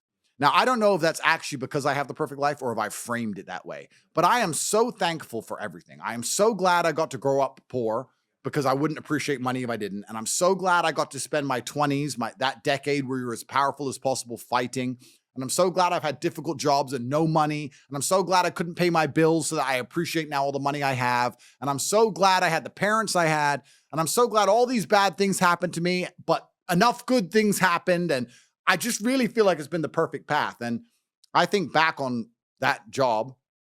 I think back on how my life was back then. And I realized that I wouldn't appreciate any of the things I have now without them. There's absolutely no light without dark. The best thing about being rich is talking about how you used to be poor. Otherwise, it's no point being rich at all. You're not going to enjoy any of it. You're going to end up addicted to drugs and doing crazy stuff, right? Yep. The reason I'm so happy, I don't drink, I don't do drugs, I'm happy every day, I'm pretty emotionally balanced, is because I wake up in a big ass house and I realize that I don't have to worry about rent the next day and everything's fine. So I think being rich is as good as I imagined it to be when I was poor. And I truly enjoy it, but I would have never appreciated the money if I didn't have the poor side. And I really think in many ways, I've almost had the perfect life. I'm so glad. Even going to jail was fantastic. I'm so glad that these things happened to me. Now, I don't know, as a professional, when I analyze these things, I often sit and think, is that objectively true? Have I had the best life with all different sides of the spectrum, all the barriers of the parameter? Because there is no light without dark. To have grow up around stabbings and to be stabbed myself and to grow up around drug dealers and to grow up in a terrible area and then to be rich and fly my Bugatti on A380s to different countries so I can flex. Like, is my life really the best life possible, or have I just framed it that way? I don't know. I'm sure there's people out there perhaps had a better life than me. You've reprogrammed your subconscious mind. Well, maybe there's people who've had a better life than me, right? There's people who've had deeper darks and lighter lights, and they've had a wider spectrum of experiences, and perhaps they've had a better life, but they may not think that because maybe their mind is not programmed to see it that way. Perhaps what you should do as a man is to view your life the same way. Irregardless, you should sit and wake up and say, God has given me the best possible journey on this planet. Of the 8 billion people, mine is the best. I got to see this. This bad thing happened to me. That was fantastic. This terrible thing happened. That was an interesting time. This good thing happened. This girl loves me for some reason. My life's amazing. Perhaps you should view your life as the best possible life. Perhaps that's the best way to be competitive. I don't know if it needs to even be objectively true for it to be effective. It's your story. It's your reality, story. right? So it doesn't even have to be objectively true for it to be effective. However, in my scenario, I truly believe that I have lived the best life. And I truly believe the best years of my life have not happened yet. And they're going to come. And I truly believe that my story is going to be one of the best stories ever. But bro, you've reprogrammed your mind. It couldn't have always been like that. No, when you're younger, you lack experience. So you're not as... You may have battled anxiety and all of that stuff growing up too, because, I know what it feels like not to have any money. Yeah. Oh, completely. It's very, very, you feel that you're going to die the very next moment. Absolutely. I've been poor, but I don't think I always knew the answer to everything is raw action. Yeah. The answer to everything has always been raw action. My dad had a tweet about this. He said that raw action solves all. And he used to say this. I'll give you an example. If you're a farmer and you need rain for your crop and there's no rain, you can sit there and say there's no rain, we're all going to starve. Or you can stand up and do a rain dance. Now, will your rain dance work? Perhaps not. Perhaps the rain won't come. But I would argue that you're better off standing up doing that rain dance than just sitting there waiting to die. You have to do something. Raw action solves. So when I was broke, I was never like, I'm poor. What do I do? It was, I'm poor. I have to do something. If I was broke, I'd go for a run. That's why I was such a great fighter. If I was broke, I'd sit there and go, I'm actually poor. How do I make money? Dunno. Where can I get some cash? Dunno. What work can I do? Dunno. I'll just go for a run then. And I just go for 3-mile run. Or go hit the punch bag and get better. This resonates so deeply, man. This is exactly what I did. That's exactly. You just have to say, well, I have to do something. I can't just sit still and die. A lot of people are happy to just sit still and die or jerk off and go to sleep and take a nap. Well, if that's what you want to do, then you can stay a loser. That's fine. I'm glad there are losers, because if everyone had Lamborghinis, my Lamborghini wouldn't be fun to show off. I need you to look at it and feel the deep pain in your heart of regret and failure. That's the whole point of it. I need to drive my Bugatti and everyone be looking at it going, I'll never have one of those. And I can get all their energy and feel it all, and it makes me happy. Fantastic. So you can sit at home and do nothing. But when I was poor, I had to go for a run. I couldn't sit still or lift weights or do something. I couldn't even sleep. So raw action solves everything. And I understood that at a young age. But as you get older, you get to look back and you get to put your whole story together, the whole tapestry together. I knew I wouldn't stay poor. Did I ever think I'd get this rich? Well, I never said I wouldn't, but did I ever think it would probably happen at this level? No, but it's amazing how the compounding interest of just endless raw action adds up. I've never had a lazy day. I've never skipped work, never missed an email, never had a day off, ever. You name if you were to go through the last 3 years of my life, you will see that there's never been a day where I wasn't doing what I was supposed to do. And it all just adds up, and then monumental success comes and you get to laugh at everybody else, ha, ha, ha, and life's great. But I really believe God's given me one of the best lives, and I can't complain about anything bad that's happened to me. It's all been fantastic.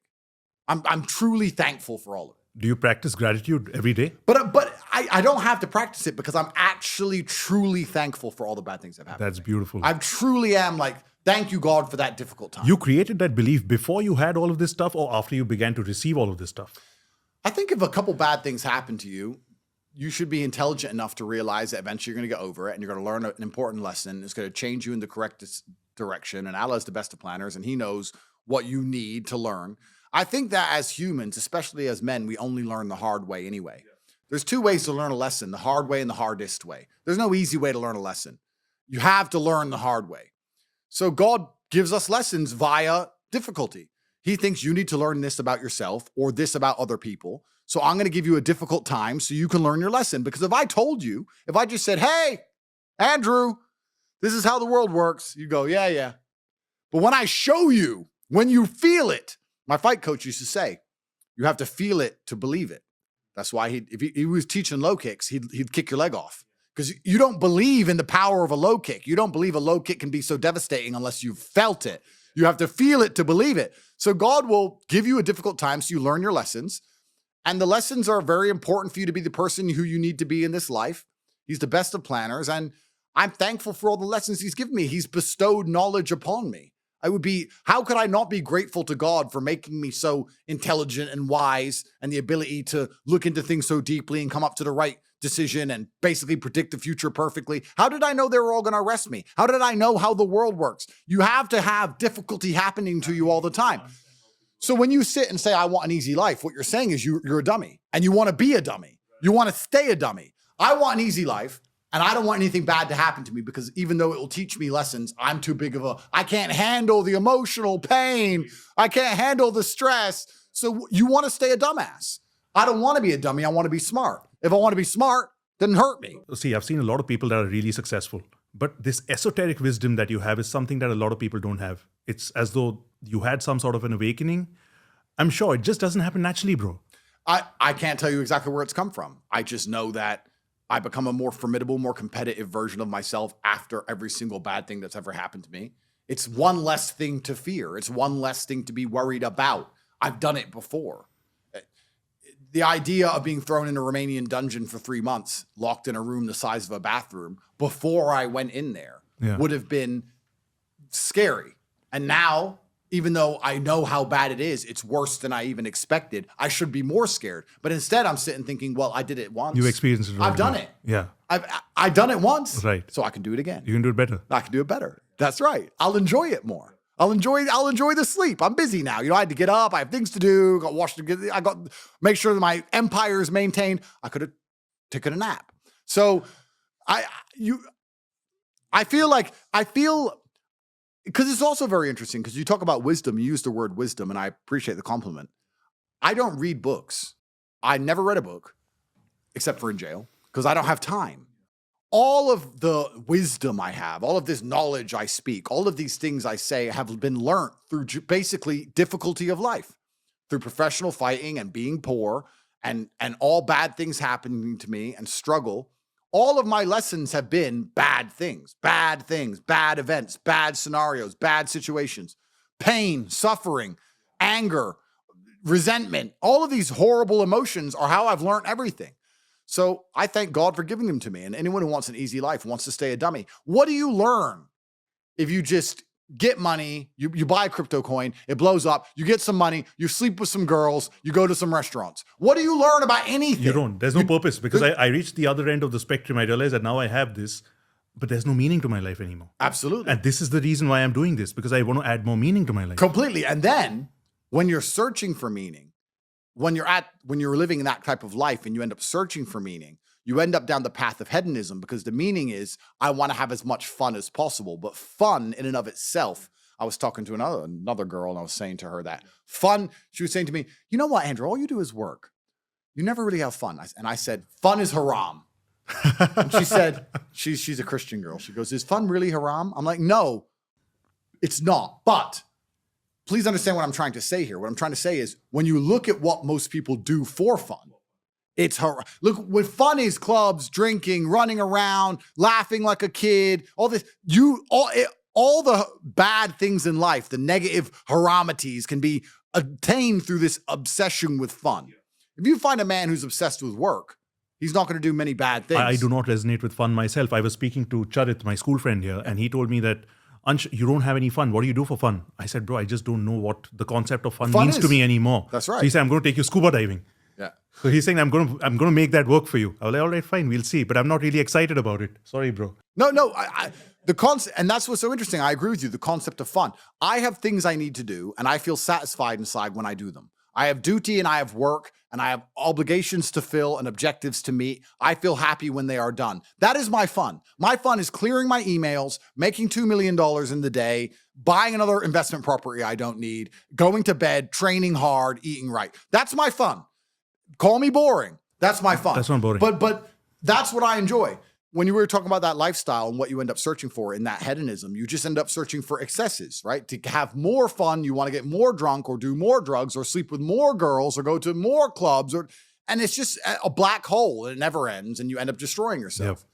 We need discipline. We need purpose. We need to have parameters set for us. And truthfully, as a person, you're happier that way. That's why I quit drinking. People think I quit drinking because I reverted to Islam. That's not why. I actually quit drinking 2 months before that. And I was extremely effective on alcohol. Yeah. I would drink 4 or 5 times a week because I'm extremely rich and I have a very good life and I'm in my mansion and I'm drinking and I've got all these hot girls. I was still world famous. I was still making millions of dollars. I was still in fantastic physical condition. All the videos you watched me from a year and a half ago, I still look like a bodybuilder. I still outperformed everybody. You loser in Starbucks, me drinking, even though I had I didn't have a drink problem. I could easily quit. In fact, I didn't even want to drink most of the time. It's just a party going on. I was still monumentally successful on alcohol and I could continue to drink alcohol for the rest of my life and still be top G forever. What shifted? But I stopped because I thought, will I enjoy, this might be an oxymoron. This may not make sense. It may be counterintuitive. But let me say it. Will I enjoy having less fun? Will it be fun to have less fun? And I was sitting there to Tristan and saying, maybe. He said, well, it'd be interesting. It's on a Tate Confidential. You can find the Tate Confidential. We got on a private jet. I think we were in Prague. I don't even know where I was. Yeah. We were drinking gin and tonics the whole time. It was $250 per megabyte of Wi-Fi. So we put the Wi-Fi on and was playing music to run up this $30,000 Wi-Fi bill on the $50,000 jet, drinking alcohol. We flew into Cannes in France and we landed and we stayed in this massive mansion with all these beautiful women. And we're drinking and partying, whatever.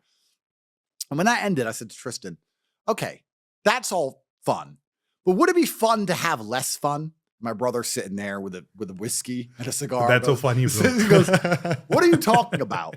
And I said, maybe instead of spending all of our money doing this stuff, we should spend all of our money getting very regimented. We should have loads of members of staff and we should be up at exactly 7:46 and we should have a coffee ready and hot at 7:47. And at 8:01, we should go into the gym and we should finish at 8:27 and we should have all of it. We should have everything regimented and we should produce more content than ever before and become richer than ever before and build a massive empire. Skynet Andrew. And just become extremely not boring, but just remove the fun and have fun in not having fun and just being monumentally competent and effective. And Tristan said, that doesn't sound very fun. Yeah, to continue to sip his whiskey. And I said, well, yeah, okay. Well, I'll try it. You can continue to have fun. I'll be the boring one. Let me try for 6 months to give up all fun and just be boring. And then I learned some very interesting things during that time. Firstly, I learned that the whole idea of drinking for being social is now gone. I think we're at the age where if you were 21 and you didn't drink, you didn't have a life. You'd go to the club, you were drunk. Bro, I never drank. I don't drink, I don't smoke, nothing. Fantastic. Okay, well then, sorry for calling you boring with no life, sir. But in England, 10, 15 years ago, you just went out, there's clubs, there's girls, you're drunk. It's like a social thing. And if you didn't drink, people were like, why? You were socially weird. That happened to me all the time. So I just stand with a glass, just pretending that it was vodka. Yeah, there you go.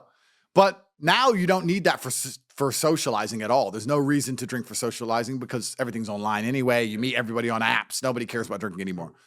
That's the first thing I learned. The second thing I learned is that being exceptionally regimented is fun. I truly enjoy it. I enjoy it just as much as I enjoyed being...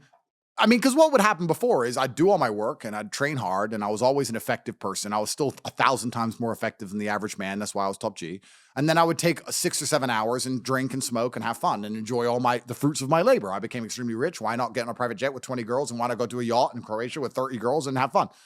But now instead of spending those 6 hours having fun, I spend those 6 hours continuing to work. And I enjoy it just as much.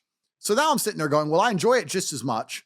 And I'm not damaging my health in any way. Yeah. I enjoy it just as much and I'm making more money. I enjoy it just as much. I don't have all these stupid girls messaging my phone, annoying me. So isn't it, just to jump off that chain for a second, it's kind of amazing. I just said stupid girls messaging my phone, annoying me. It's every man's dream to have 50 beautiful women begging him on his phone. I can't explain how much it pisses me off. Yeah. It's like I need a whole new number. Bro, it's very annoying. They don't get the point. Yeah, that's right. So it really, truly ruins my day when a beautiful girl's like, can I see you? It's like, oh, I've got work to do. I'm regimented. I have to sit here and type. I don't want to talk to you. And then they call you misogynist. Yeah, that's right. I don't want to and have fun and party. I don't want to do any of that. I want to do emails. You don't get it, woman. I know to you it makes no sense. But you already have all this money, Andrew. Why do you want to do emails? Because that's my fun now, regiment.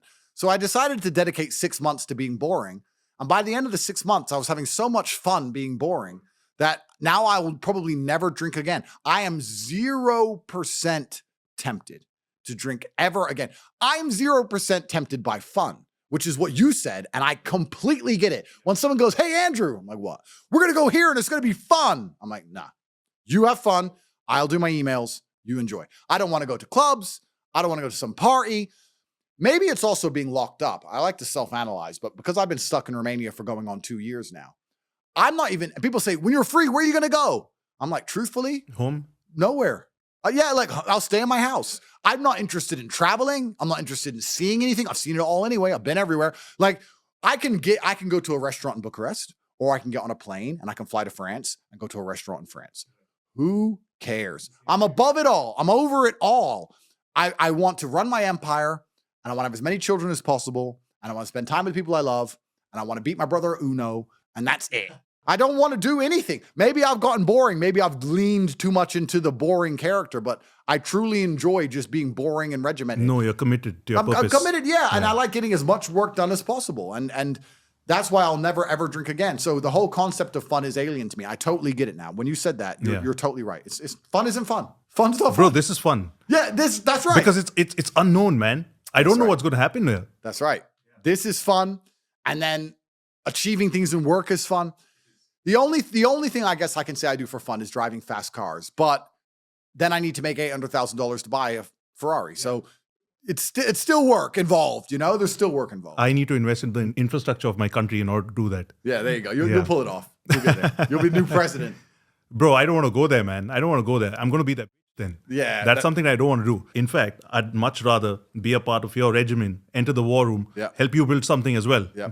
Maybe my services can be a little useful. Oh, bro, we have a few guys in Mumbai, but we do need some more guys in Mumbai to run a HQ. So that would be amazing. Right here, man. Thank you, bro. Let's do this. Thank you, sir. And it's interesting you said that. It's very interesting what you said about being the. You're correct. People say to me, why don't you enter politics? Because if I enter politics, guys, I can't tell you the truth anymore. I can't sit here and do this anymore if I enter politics, because then I'm definitely going to jail or I'm definitely getting killed. Yep. So once you enter politics, you totally sell your soul. So if you want me to sit here and continue to tell the truth, which is what I'm trying to do, I can't enter politics to do it. I have to do it here and then try and inspire enough millions of people that you stop buying their shit. That's the best I can do. How can I be helpful to Hustlers University? How can I add more value? Yeah. So we have two things. We have Hustlers University, which teaches people how to make money. Yeah. This already has 18 professors. We teach 18 different modern wealth creation methods. Are updated every single day, 3 times a day, for the most up-to-date, cutting edge information on how to make money. It's only $49 a month. Anybody can join from anywhere in the world, and you can make money. Then we have the War Room, which is a brotherhood. It's separate. So the real world, or Hustlers University, is for making money. The War Room is for networking. Because once you have money, you start to realize that it's not having money that you wanted. It was power you wanted. You wanted power. You didn't want money, you wanted power. And power is who you know. So power comes from having other men in other countries, other masculine men who have a network or have friends or have money, who are successful. That's what power is. The War Room is great because I can fly to Mumbai. Yep. Somebody will be there at the airport, or a car will be for me at the airport. I'll be looked after. Everything will be taken care of. That's right. Same in Cape Town. Same Where's in New York. Andrew going to be staying? Yeah, for sure. Okay, there we go.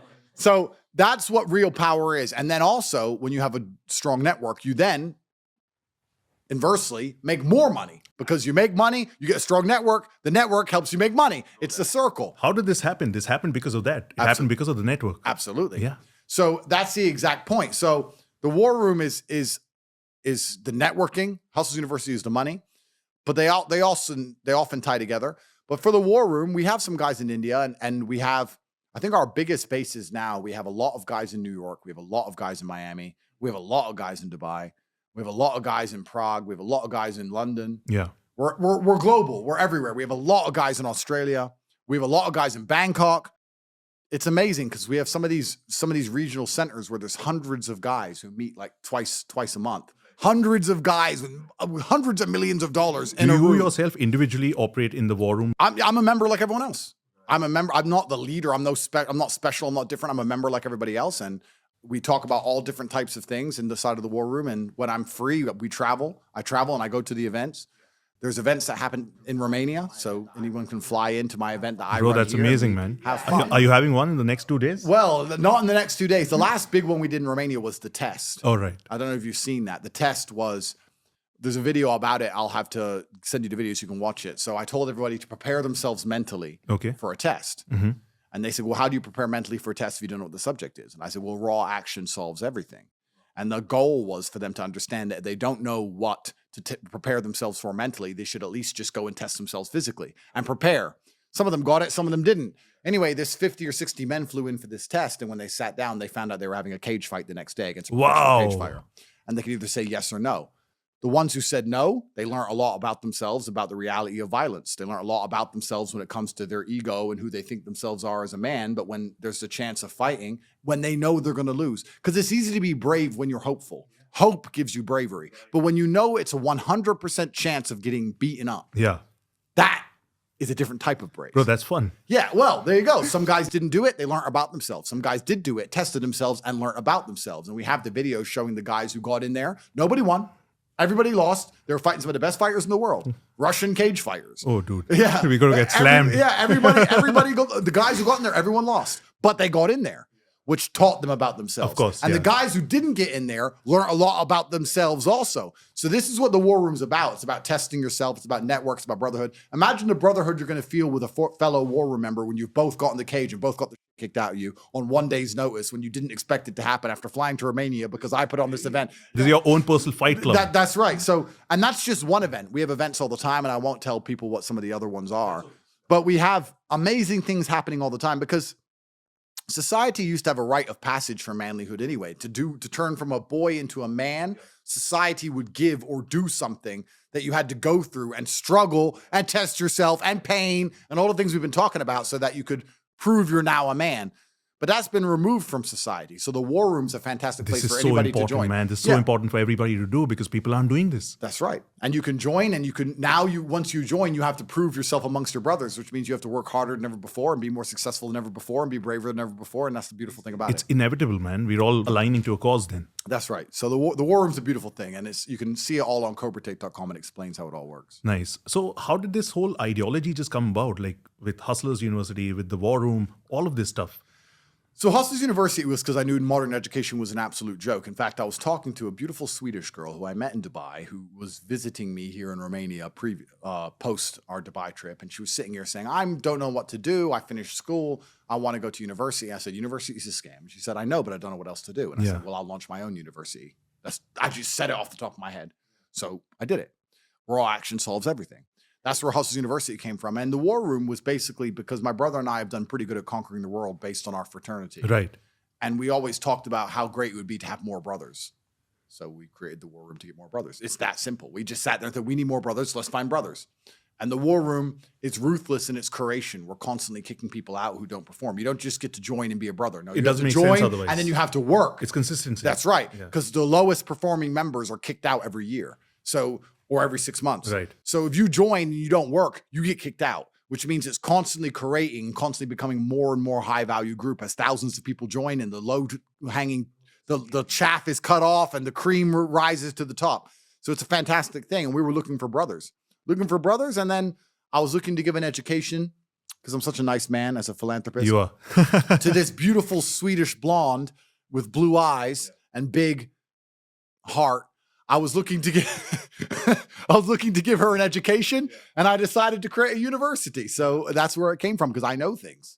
So I decided to teach them. How do I sign up? How do we do this? We'll get it done. We'll get you inside of both. Bro, the most important thing, what is the matrix? A lot of people want to ask because there are so many different definitions online as well. Yep. From a spiritual perspective, there's a whole other inclusion of AI, Yep. not the AI that we're speaking of, Yep. another web of AI. What is the matrix for the common consensus? Great point. There's a spiritual matrix because there's self-limiting beliefs. Yep. And there's believing you don't live the best possible life on earth. And there's believing that money isn't abundant, as we just talked about earlier. There's a spiritual matrix, completely correct, that you need to try and escape. There's also a physical matrix in terms of where you can go, limited by your finance. There's a whole there's very different inclinations of the matrix. But to answer succinctly, the matrix is effectively the system of control which is used for. Let me answer that again. Yeah. To answer succinctly, the matrix is a system of control which is used to keep the population subservient. We've already discussed at length about how these control mechanisms have to be built for the lowest percentile of the populace. Right. So they've put you in scenarios and situations which don't necessarily benefit you, in scenarios and situations which are impossible. And they're trying to keep you subdued. And they do this via constant distraction from the media machine and making you believe in a version of reality that does not exist. Your life that you're living is not making you happy. Your life that you're living is not fulfilling you, and your chance of ever escaping that is basically zero. So to keep you there, they distract your mind permanently, and that's what the matrix is.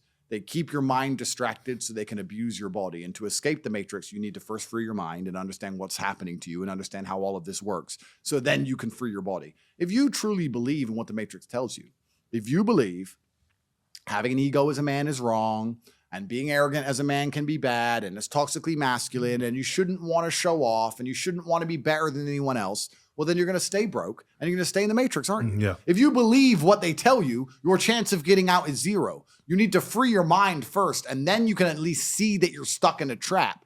I'm not saying all of you will get out, because some of you are harder working than others. But unless you know you're in a trap, you're never going to get out. But how does one free their mind without getting into Hustlers University? Well, if they're watching this podcast, that's a good thing. It's a good start, right? Hustlers University is the answer for the people whose minds are already freed. Once your mind is free, once you understand that your chance of making money with the traditional route they've laid out for you is zero, going to school, going to college, going to university, getting in debt, getting a job with school debt, getting a mortgage with mortgage debt, getting a car with car debt, in debt to the banks, working at a job with the pay rise comes very sparsely, inflation's out of control, the property, you're never going to pay it off. You're never going to get rich. You're going to stay broke forever. Once your mind understands that the system and the path they've told you towards riches, which is get a good job, get good grades, get a mortgage, is a lie, then you need an alternative, which is Hustlers University. We'll teach you how to make money for $49. It costs less than lunch. We'll teach you how to make money and you can escape the matrix. But first, your mind needs to be free. You need to understand that the path they're giving you leads nowhere.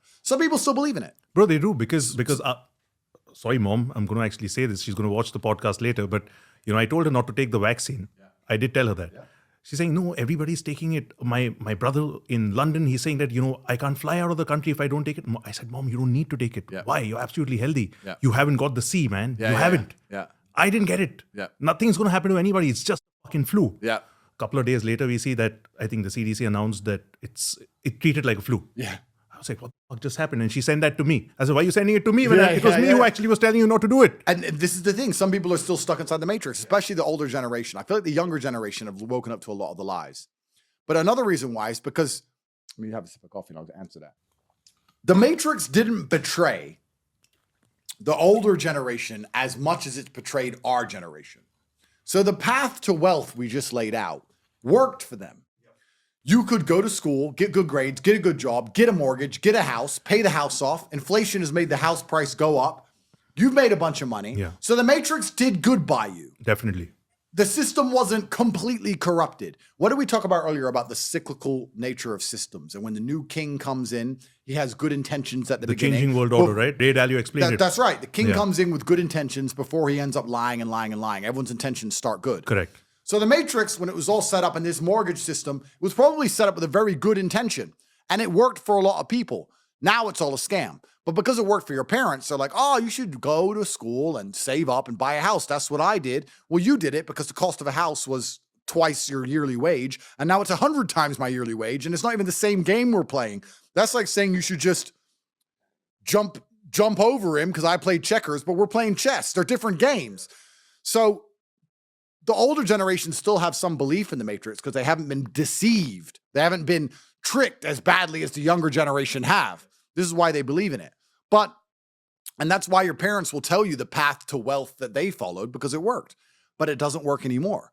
Now we're living in a society where you have basically two choices.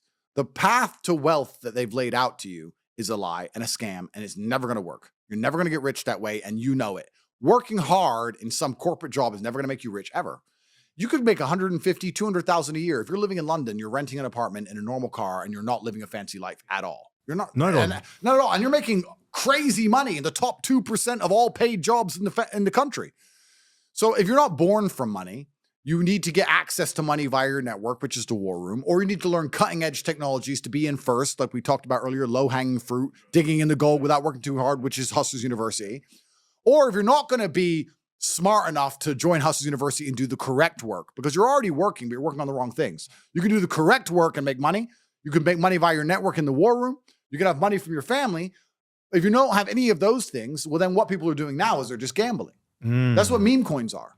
We have a whole generation of youth who are just gambling. You're that in the lottery, man. That's it. That's it. They're gambling. We have people who are going to work, working in Starbucks, getting their monthly wage, and just sitting there choosing a random meme coin and gambling because they know their only way out is to gamble their way out. But they're not studying it, man. Well, and that's the thing that's interesting. How does this extrapolate out towards society as a whole? Having a couple people gamble all their money away, no big deal. When you have a whole generation of youth who understand their only way out is to gamble their way out, now nobody's trying to become an engineer. No one wants to build bridges. China's going to do all that for us because we'll see how that works out. And those bridges are going to collapse. Yeah, Sorry, guys. We'll see how that works out. Yeah.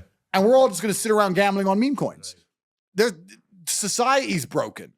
So it's kind of amazing how my solution, Hustlers University, an online educational platform where people can learn how to make money to restore their faith in hard work, to restore their faith in discipline and diligence for $49 a month, which is accessible to everyone on earth. I should be a hero. The Matrix, if it didn't hate the world, should love me. Look what this billionaire has created. Look how he's helping the youth and all the money they're making. Look at all the thousands of success stories. We have thousands of videos. You can go to GoGoVidzztate.com, click on Hustlers University. We have thousands of people saying we've saved their lives. Instead, what do they say?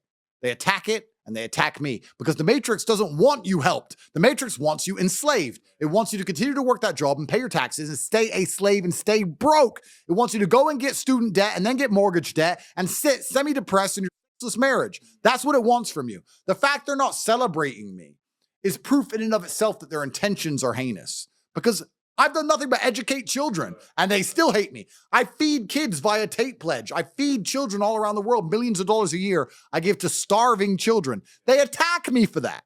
They attack me for that, saying, why does he only feed kids in Muslim nations? Or why did he feed this kid in this town, which is held by rebels, as if it's the kid's fault? They attack me for feeding children. This shows in and of itself how genuinely dark and dangerous the Matrix and the control mechanisms are. They don't want anybody to succeed. Right. They don't want anybody to even live a good, happy, fulfilled life anymore. They want you in perpetual debt slavery and semi-depression. So you're sitting there in a half comatose. Yeah. That's all they want. Bro, how do you still manage to stay so relevant despite being banned on so many of these platforms? That's a very good question. And I think it's because of my haters. I'm going to argue with it. I think I generate discussion. Yeah. This is the thing that's so interesting about emotionality. Because the true weapon against somebody you don't like is apathy. If there's somebody I don't like, which is impossible for me because my life's fantastic, and without wanting, well, I don't want to sound arrogant, but nobody's important enough for me to dislike them. People come to me and say, hey, you dislike this guy. I'm like, I don't dislike the guy. He's an idiot. But you're not bothered, when you're playing at that level, it doesn't matter. I don't care. I dislike him. I think he's an idiot. But I don't care. I don't care. I don't care either way. I don't care if he gets a new car. I don't care if he falls off a cliff. I don't care. So I'm apathetic towards everybody. But my haters can't be apathetic towards me. I control them emotionally because when my face appears, they have to write bad things. And that is a form of control. I emotionally manipulate them. I will sit and say something which I know will upset them on purpose, knowing that they can't help but emotionally reply, which is all energy fed in my direction. It is. Which helps me. You just alchemize it. It helps me. I don't need an Instagram account because if they post me on Instagram, some feminist will sit there and go, Yeah. And it's good for the algo, and the comments and arguments start, and I conquer it. How do I become relevant? Well, because my people who dislike me can't help but fund my career. Because nobody can be apathetic towards me because I can emotionally manipulate them and control them. I'll give you a bunch of examples. I said it earlier in this podcast. I said feminists had a good idea, but in a typical female fashion, they f***ed it up. Right. Typical female fashion. They're going to lose their minds. I know what I'm doing. I did it on purpose. I think it's funny. I'm not scared of the bad press. I'm not scared of the BBC. I'm not scared of some feminists sitting there calling me names. I don't read any of it anyway. It's amazing to me that feminists will sit there and write these comments expecting me to somehow read it? I'm busy. I'm billionaire. I don't read Instagram. That's brokey shit. I don't care about comments. I got street problems. I got shit to do. I don't read any of it. I just set them off and let them go. I just put a battery in the Energizer bunny of upset losers. You know how those trigger points work. Yeah, that's right. I just flick it and okay, off you go. Please fund my career. Thank you. My haters can't help it. They're emotionally controlled. But the reason they are this way is because the only people who dislike me are slaves inside the matrix. And people who are slaves inside the matrix are emotionally controlled in general anyway, because the whole MSM uses emotional control. Because emotional arguments don't require logical basis. If you're in charge of the populace and you want to make them all slaves, you don't want them to be logically minded, because if they're logically minded, they're going to sit and say, does this make sense for me? I'll give you an example. I woke up and I am in Italy and I'm watching the news. Do I want Italy to send all of its guns and weapons and money to Ukraine? Does it make sense to me? Me, I'm in Tuscany. I've got olives. Right. And do I want to take my country's money and my country's resources and fight Russia? Not really. That just doesn't make any logical sense. So how do they get you to do it? They come with emotional arguments. Russia's killing kids, which is all lies, by the way. They lie. But the great thing about emotional arguments also is you don't need data. You can lie. When you go logical, you go data. Data, you can lie, but it's perhaps more difficult. You need a video. You need something. Now, Bro, I've been to Moscow so many times. I think it's a great place. That's what my friend Charit and I were talking about yesterday as well. Like, I think it's so badly misunderstood by the mainstream media. I think they're incredible people. Of course. I completely agree with you. And I don't want to talk about the Ukraine-Russia war specifically because we're on the border here in Romania and the SBU is not too far away. But it's emotional arguments, right? So they try and use emotionality to control these people, which is why the people who dislike me, who are people who are still plugged into the matrix, they're mad at me and they can't control their emotions because their entire life is being emotionally manipulated. Those are the people who they sit and say, grandma will die if you don't get the vaccine. Now, oh, grandma, emotional argument. They comply. Racism's why you don't have a job. It's not because racism. So when I come along and say something, Andrew, these people are just empty vessels controlled by their emotions anyway. So they're just clowns to be used for the circus. Not only me. I use these clowns for my circus. The Matrix uses these clowns for its circus. They're just clowns for hire. All you need to do is come up with an emotional argument and they'll be outside with a picket screaming. They're clowns for hire, these people. And I use the same clowns the Matrix uses to perpetuate my fight against the Matrix. Right. Thank you very much. I think that's the most intelligent thing I could possibly do. And that's how I stay relevant. So I can't wait to post this clip. Women can't drive. Women can't park. You're shit. You don't pay attention. Put it on Instagram. I don't care. Go. Watch some girl go, I'm a great driver. Blah, blah. No, you're not. You're a liar. Put it all on Instagram. Fine by me. Fine by me. I don't care. And I mean what I say. The thing is, I'm not saying it as a lie. I mean it. I mean what I say. Yeah. I mean what I say. In my personal experience, the worst driving I have ever seen has come from females. In my personal experience. And I actually argued this before once online. Someone goes, you can't, well, the data shows women can drive. You can't just take your personal experience and put it over the data. You know what? Yes, I can. Because I live in my world. And I live in my version of reality. And considering that the data is all from the Matrix, which means it's all a fucking lie anyway. Bro, what you just said was gold. It's your reality. It's my reality. The data on the vaccine said X. Data's made up. Data's numbers. I have Excel on my laptop. I can make up data. You can throw all that away. If you're the kind of person who adheres to the data as opposed to your personal experiences, then you're completely slave-minded. If you sit and say, the Matrix gave me this data, so I have to believe the data, well, then you're completely a slave. I live with my personal experiences, and I have seen enough car crashes. I've been sitting next to a woman driving enough times. I have seen enough women nearly hit my car and damage me to know they can't drive. Most women are so bad at driving that they don't know they're bad at driving. We saw something just last evening. That's how bad they are. They're so bad at driving, they don't know they're bad. I've had girls say, I'm not a bad driver. I drove to your house and nothing happened. I said, no. Here's what happened. You drove to my house. You cut up some guy who had to swerve, and you are so bad at driving, you didn't even notice. You're just like, and some dude was like, fuck, just, and you're like, music up. You don't even know how bad you are. You don't even know your tire pressures. One of your tires is flat. You didn't realize. You haven't even noticed. They're so bad, they don't know they're bad. So then they sit and say, I'm not bad, I'm good. You don't know how bad you are. I see how bad you are because I'm dodging you all day long. And I stick by it. I'll die on that hill. Shoot me. What I mean what I say. Is P. Diddy a good driver? Well, yeah. But you know, that's actually another interesting thing. I said I'll die on that hill and I'll say what I mean what I say. Isn't that one of the basic tenets of masculinity in the first place? Just to sit and say, well, I believe this. Oh, but the data says, and you're not allowed to say that, and people will be offended, and the feminists will get mad. I don't care. I believe this. I don't care. Isn't that, to me, that's bottom line of a man anyway. That's what I believe. That's what I've seen. That's what I've seen with my own eyes. I don't care. I'm going to say it. And I think that they've even trained that out of people. They have. They've trained it out of you there's people out there right now, men with opinions, which they want to say, but they're like, man. And then what happens is if you're afraid to say it because you're afraid to stick up for your own idea, eventually you're going to be afraid to think it. If you're afraid to say women can't drive and they keep bombarding you with the information saying women are better drivers than men, eventually you'll accept that information because you don't say it anyway. That's how programming works. That's how the programming works. That's right. So to resist the slave mind, it's important you walk around telling every woman they can't drive. I do it. When all my wives come to the house, one by one, as they walk in. Oh, you didn't crash? No. every single time. Oh, I'm not that bad. Yeah. Ask the other guy. Yeah, you have to keep them, remind yourself. Keep the hope alive. Bro, I want to pick your brains on Jeffrey Epstein and Black Jeffrey Epstein. I'm in a unique position to comment on this because I'm accused of human trafficking. Everyone knows my case is bull.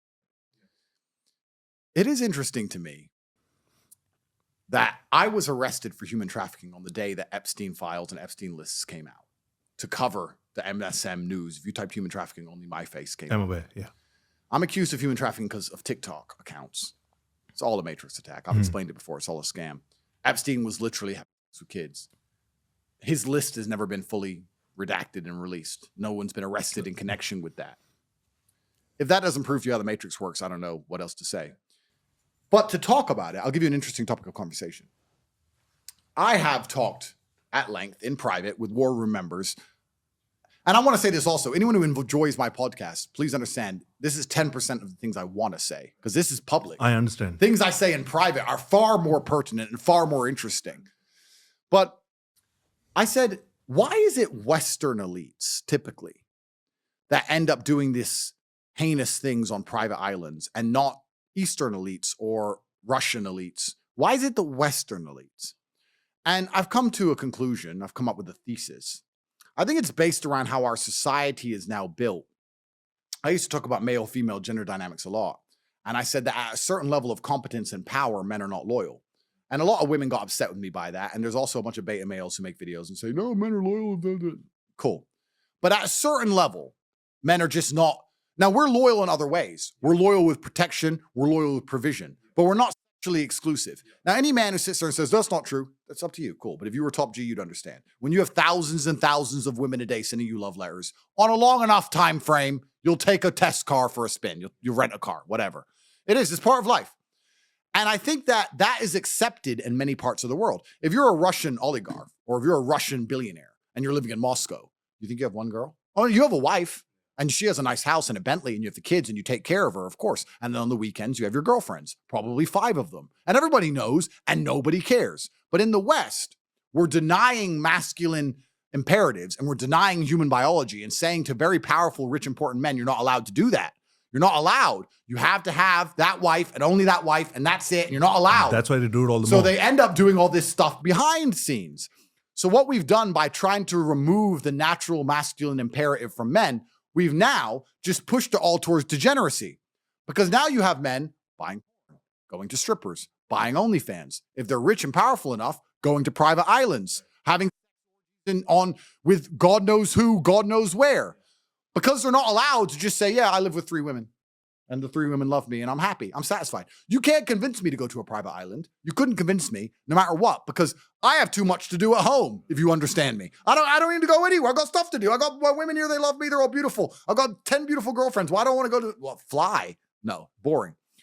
And then sexual perversion, like all things, we talked about the light, the dark. We talked about how the light, hedonism. What did I say? More drugs, more drink, more clubs. Well, if you go to private islands and you have sex, because you're restricted at home, you're a rich, powerful man, you've tried very hard, you've gone out there and you've conquered the world, you've made all this money, but you have one wife, you're not allowed to cheat on her, you're not allowed to have any other women because that's wrong. You go to this island, you finally have sex for the first time ever, you lose your mind, and on a long enough time frame, you end up going deeper and deeper down the hole, and you end up having sex with younger and younger girls, weirder and weirder stuff, men, perversions. All sexual perversion is based on repressed sexuality. And the reason sexuality is so repressed amongst the elites of the West is because they can't sit and do what any normal, powerful man has done since the dawn of human history. Any man who was a king ever had concubines. Ever. But now we have kings who are allowed. So what do? They ending up down this black hole of perversion. Why? Trying to hide their natural and masculine instincts. And this is another thing that's very interesting. And they get filmed for that. This is another thing that's interesting because I was talking to a girl the other day. And she was saying, oh, yeah, you're open and you say you have all these girls on the internet, blah, blah, blah. I said, yeah. And she goes, oh, but if I had a boyfriend who said that, my boyfriend's loyal to me. I said, no, your boyfriend, nobody wants to sleep with your boyfriend. Don't say and I know that because fucking you. Yeah. So, because you so your boyfriend has no options. Don't confuse masculine loyalty with a lack of options. And most women do. If your boyfriend's watching, does your boyfriend watch? Why? Does your boyfriend ever watch? Yeah. Okay, so he wants to. He wants to, yeah. He just can't. Right. That's not loyal. Wanting something you can't do isn't loyalty. That's a lack of options, right? It's the intention at the end. Yeah, the intention's there. There's no man out there who is with a woman who's also not watching not on OnlyFans, not lusting over other girls on Instagram, not messaging girls who ignore him, not going strip clubs, then you're loyal. But if you're doing any of those things, you're just as disloyal as a man with 5 wives, except you're not man enough to get 5 wives. That's the only problem. So the whole thing is a fucking scam. So if you actually look at it, 99.9% of men aren't loyal. And women know this anyway. So you have to choose your poison, I guess. And I often analyze from the other side as a professional because I think that's what you should do. If I was a woman, what kind of man would I be with? And truthfully, I think I already know the answer to that question because if I look at me now, what's the kind of car I want? Well, I want the fanciest, sexiest, most beautiful car. And I understand that comes with problems. And the problems are that sometimes it just won't start. That's how it goes. But it's worth it to me because it's the best. Well, I guess that's what it's like being with a top tier man. You're with the best man on earth. Everybody wants him. Sometimes he's busy one night. Sometimes he's going to be out for a while. But you're with the best. You can get a Nissan. It'll start every time. It'll start every time, no problems, but it's a Nissan. So you have to make your choice as a woman, what kind of man you want to be with. And if you're a woman who gets with a top tier male and thinks, I'm going to make him be loyal to me, you're going to end up having to leave him for cheating. And then you're going to try and get another one. And you're going to end up having to leave him for cheating. And you're going to try and get another one. And after you've been through 25 of them, your heart's so broken, you can't love anyone anyway. So now you're broken. So as a woman, the smartest thing you can do is stick by your man anyway, because I believe that women take emotional damage from every single breakup. I think every single time a woman takes a breakup, she gets a little bit more insane. But what's your opinion if a woman were to do that as well? If she's thought that she's the top G, for example. Okay, well then we can talk about that. But yeah. I think that women take emotional damage for every single man they sleep with. I really believe it. Find the craziest women, they slept with a lot of guys. All. If a woman sleeps with a man and she doesn't end up pregnant by that man and stay with that man for the rest of her life, by the time she leaves him, she takes a degree of mental retardation. And every single time she sleeps and takes a new, she ends up a little bit more retarded. She's storing all that energy within herself. They end up weird. Yeah. So if you're a woman who's so obsessed with the idea of loyalty that you're going to run around and jump on to try and find it, you're going to end up messed up yourself. And then you're never going to find it. So the best thing you can do is just understand the kind of man you're with, and also understand very pertinently and very accurately that trying to force a man into going against his biology It's going to make him do that all the more. it's going to repress him into doing other things. The reason the West is run on because of this repression. If we got rid of all this repression and let powerful men do what they want to do, all these islands would disappear. Anyway, that's a separate argument. As for the women, well, since the dawn of time, female promiscuity has never been respected. I think men and women are good at different things. I think we have different roles. I would never expect a woman to pay for my dinner. Right. It's my job. I'm a man. True. And I would never expect a woman to defend me physically. That's my job. I'm a man. So we have to accept there's differences in our biology. Some are positive, some are negative. The positive is that I'm allowed multiple sexual partners and she is not. But I also have to pay all the bills and I have to become rich and strong and interesting. And I have to put her in a nice house and private jets and a nice car. And I have to defend her physically if anyone tries to attack her. And I have to put up with her problems and fix her bills when they appear. I have plenty of work to do for the little benefit of having more work to do. Right. Women can get pregnant, and because they can get pregnant, having multiple partners is haram. No one knows who the dad is. That's a very simple bottom line. And if you can come along and say birth control, all this garbage, that's all new age science. We're not going to go against human biology. But I just said something there which is actually true about a job to do. I think that's actually a great way to look at relationships. It's another thing I was talking to somebody about, and I said, when a woman's with a guy, a real G, Yeah. she doesn't have to pay rent because she lives with him or in one of his houses. So she lives free. She gets to go to beautiful places and do beautiful things, go to the spa. She gets to go shopping. If she has a problem, she calls him and he fixes it. He probably has staff who help her if she needs help to go somewhere. She has security to go with her to make sure she's taken care of. She can fly private. She gets all these great life upgrades and she gets hugs and kisses. And what does the man get? Well, the man gets a job. He now has to take care of her. She's now another task. She's a job, just like your normal job is. You got to make sure she's not upset. She's emotionally regulated. Make sure her bills are paid. Make sure she's safe. Where is she? You have a job. You're doing a job. A relationship for a man is far more of a job than it is for a woman in many ways. So if you're a woman and you're going to understand that the man has a job to put up with you and he's making your life beautiful, but when he goes out with his boys twice a month and has a little bit of fun, you're going to have a mental breakdown. Well, then you're just going to end up disappointed. You're going to have to just be more realistic about how the way the world works, because that's how it works. True. Thank you, Andrew. Thank you, bro. Thank you so much for this, man. Thank you. Let it drop.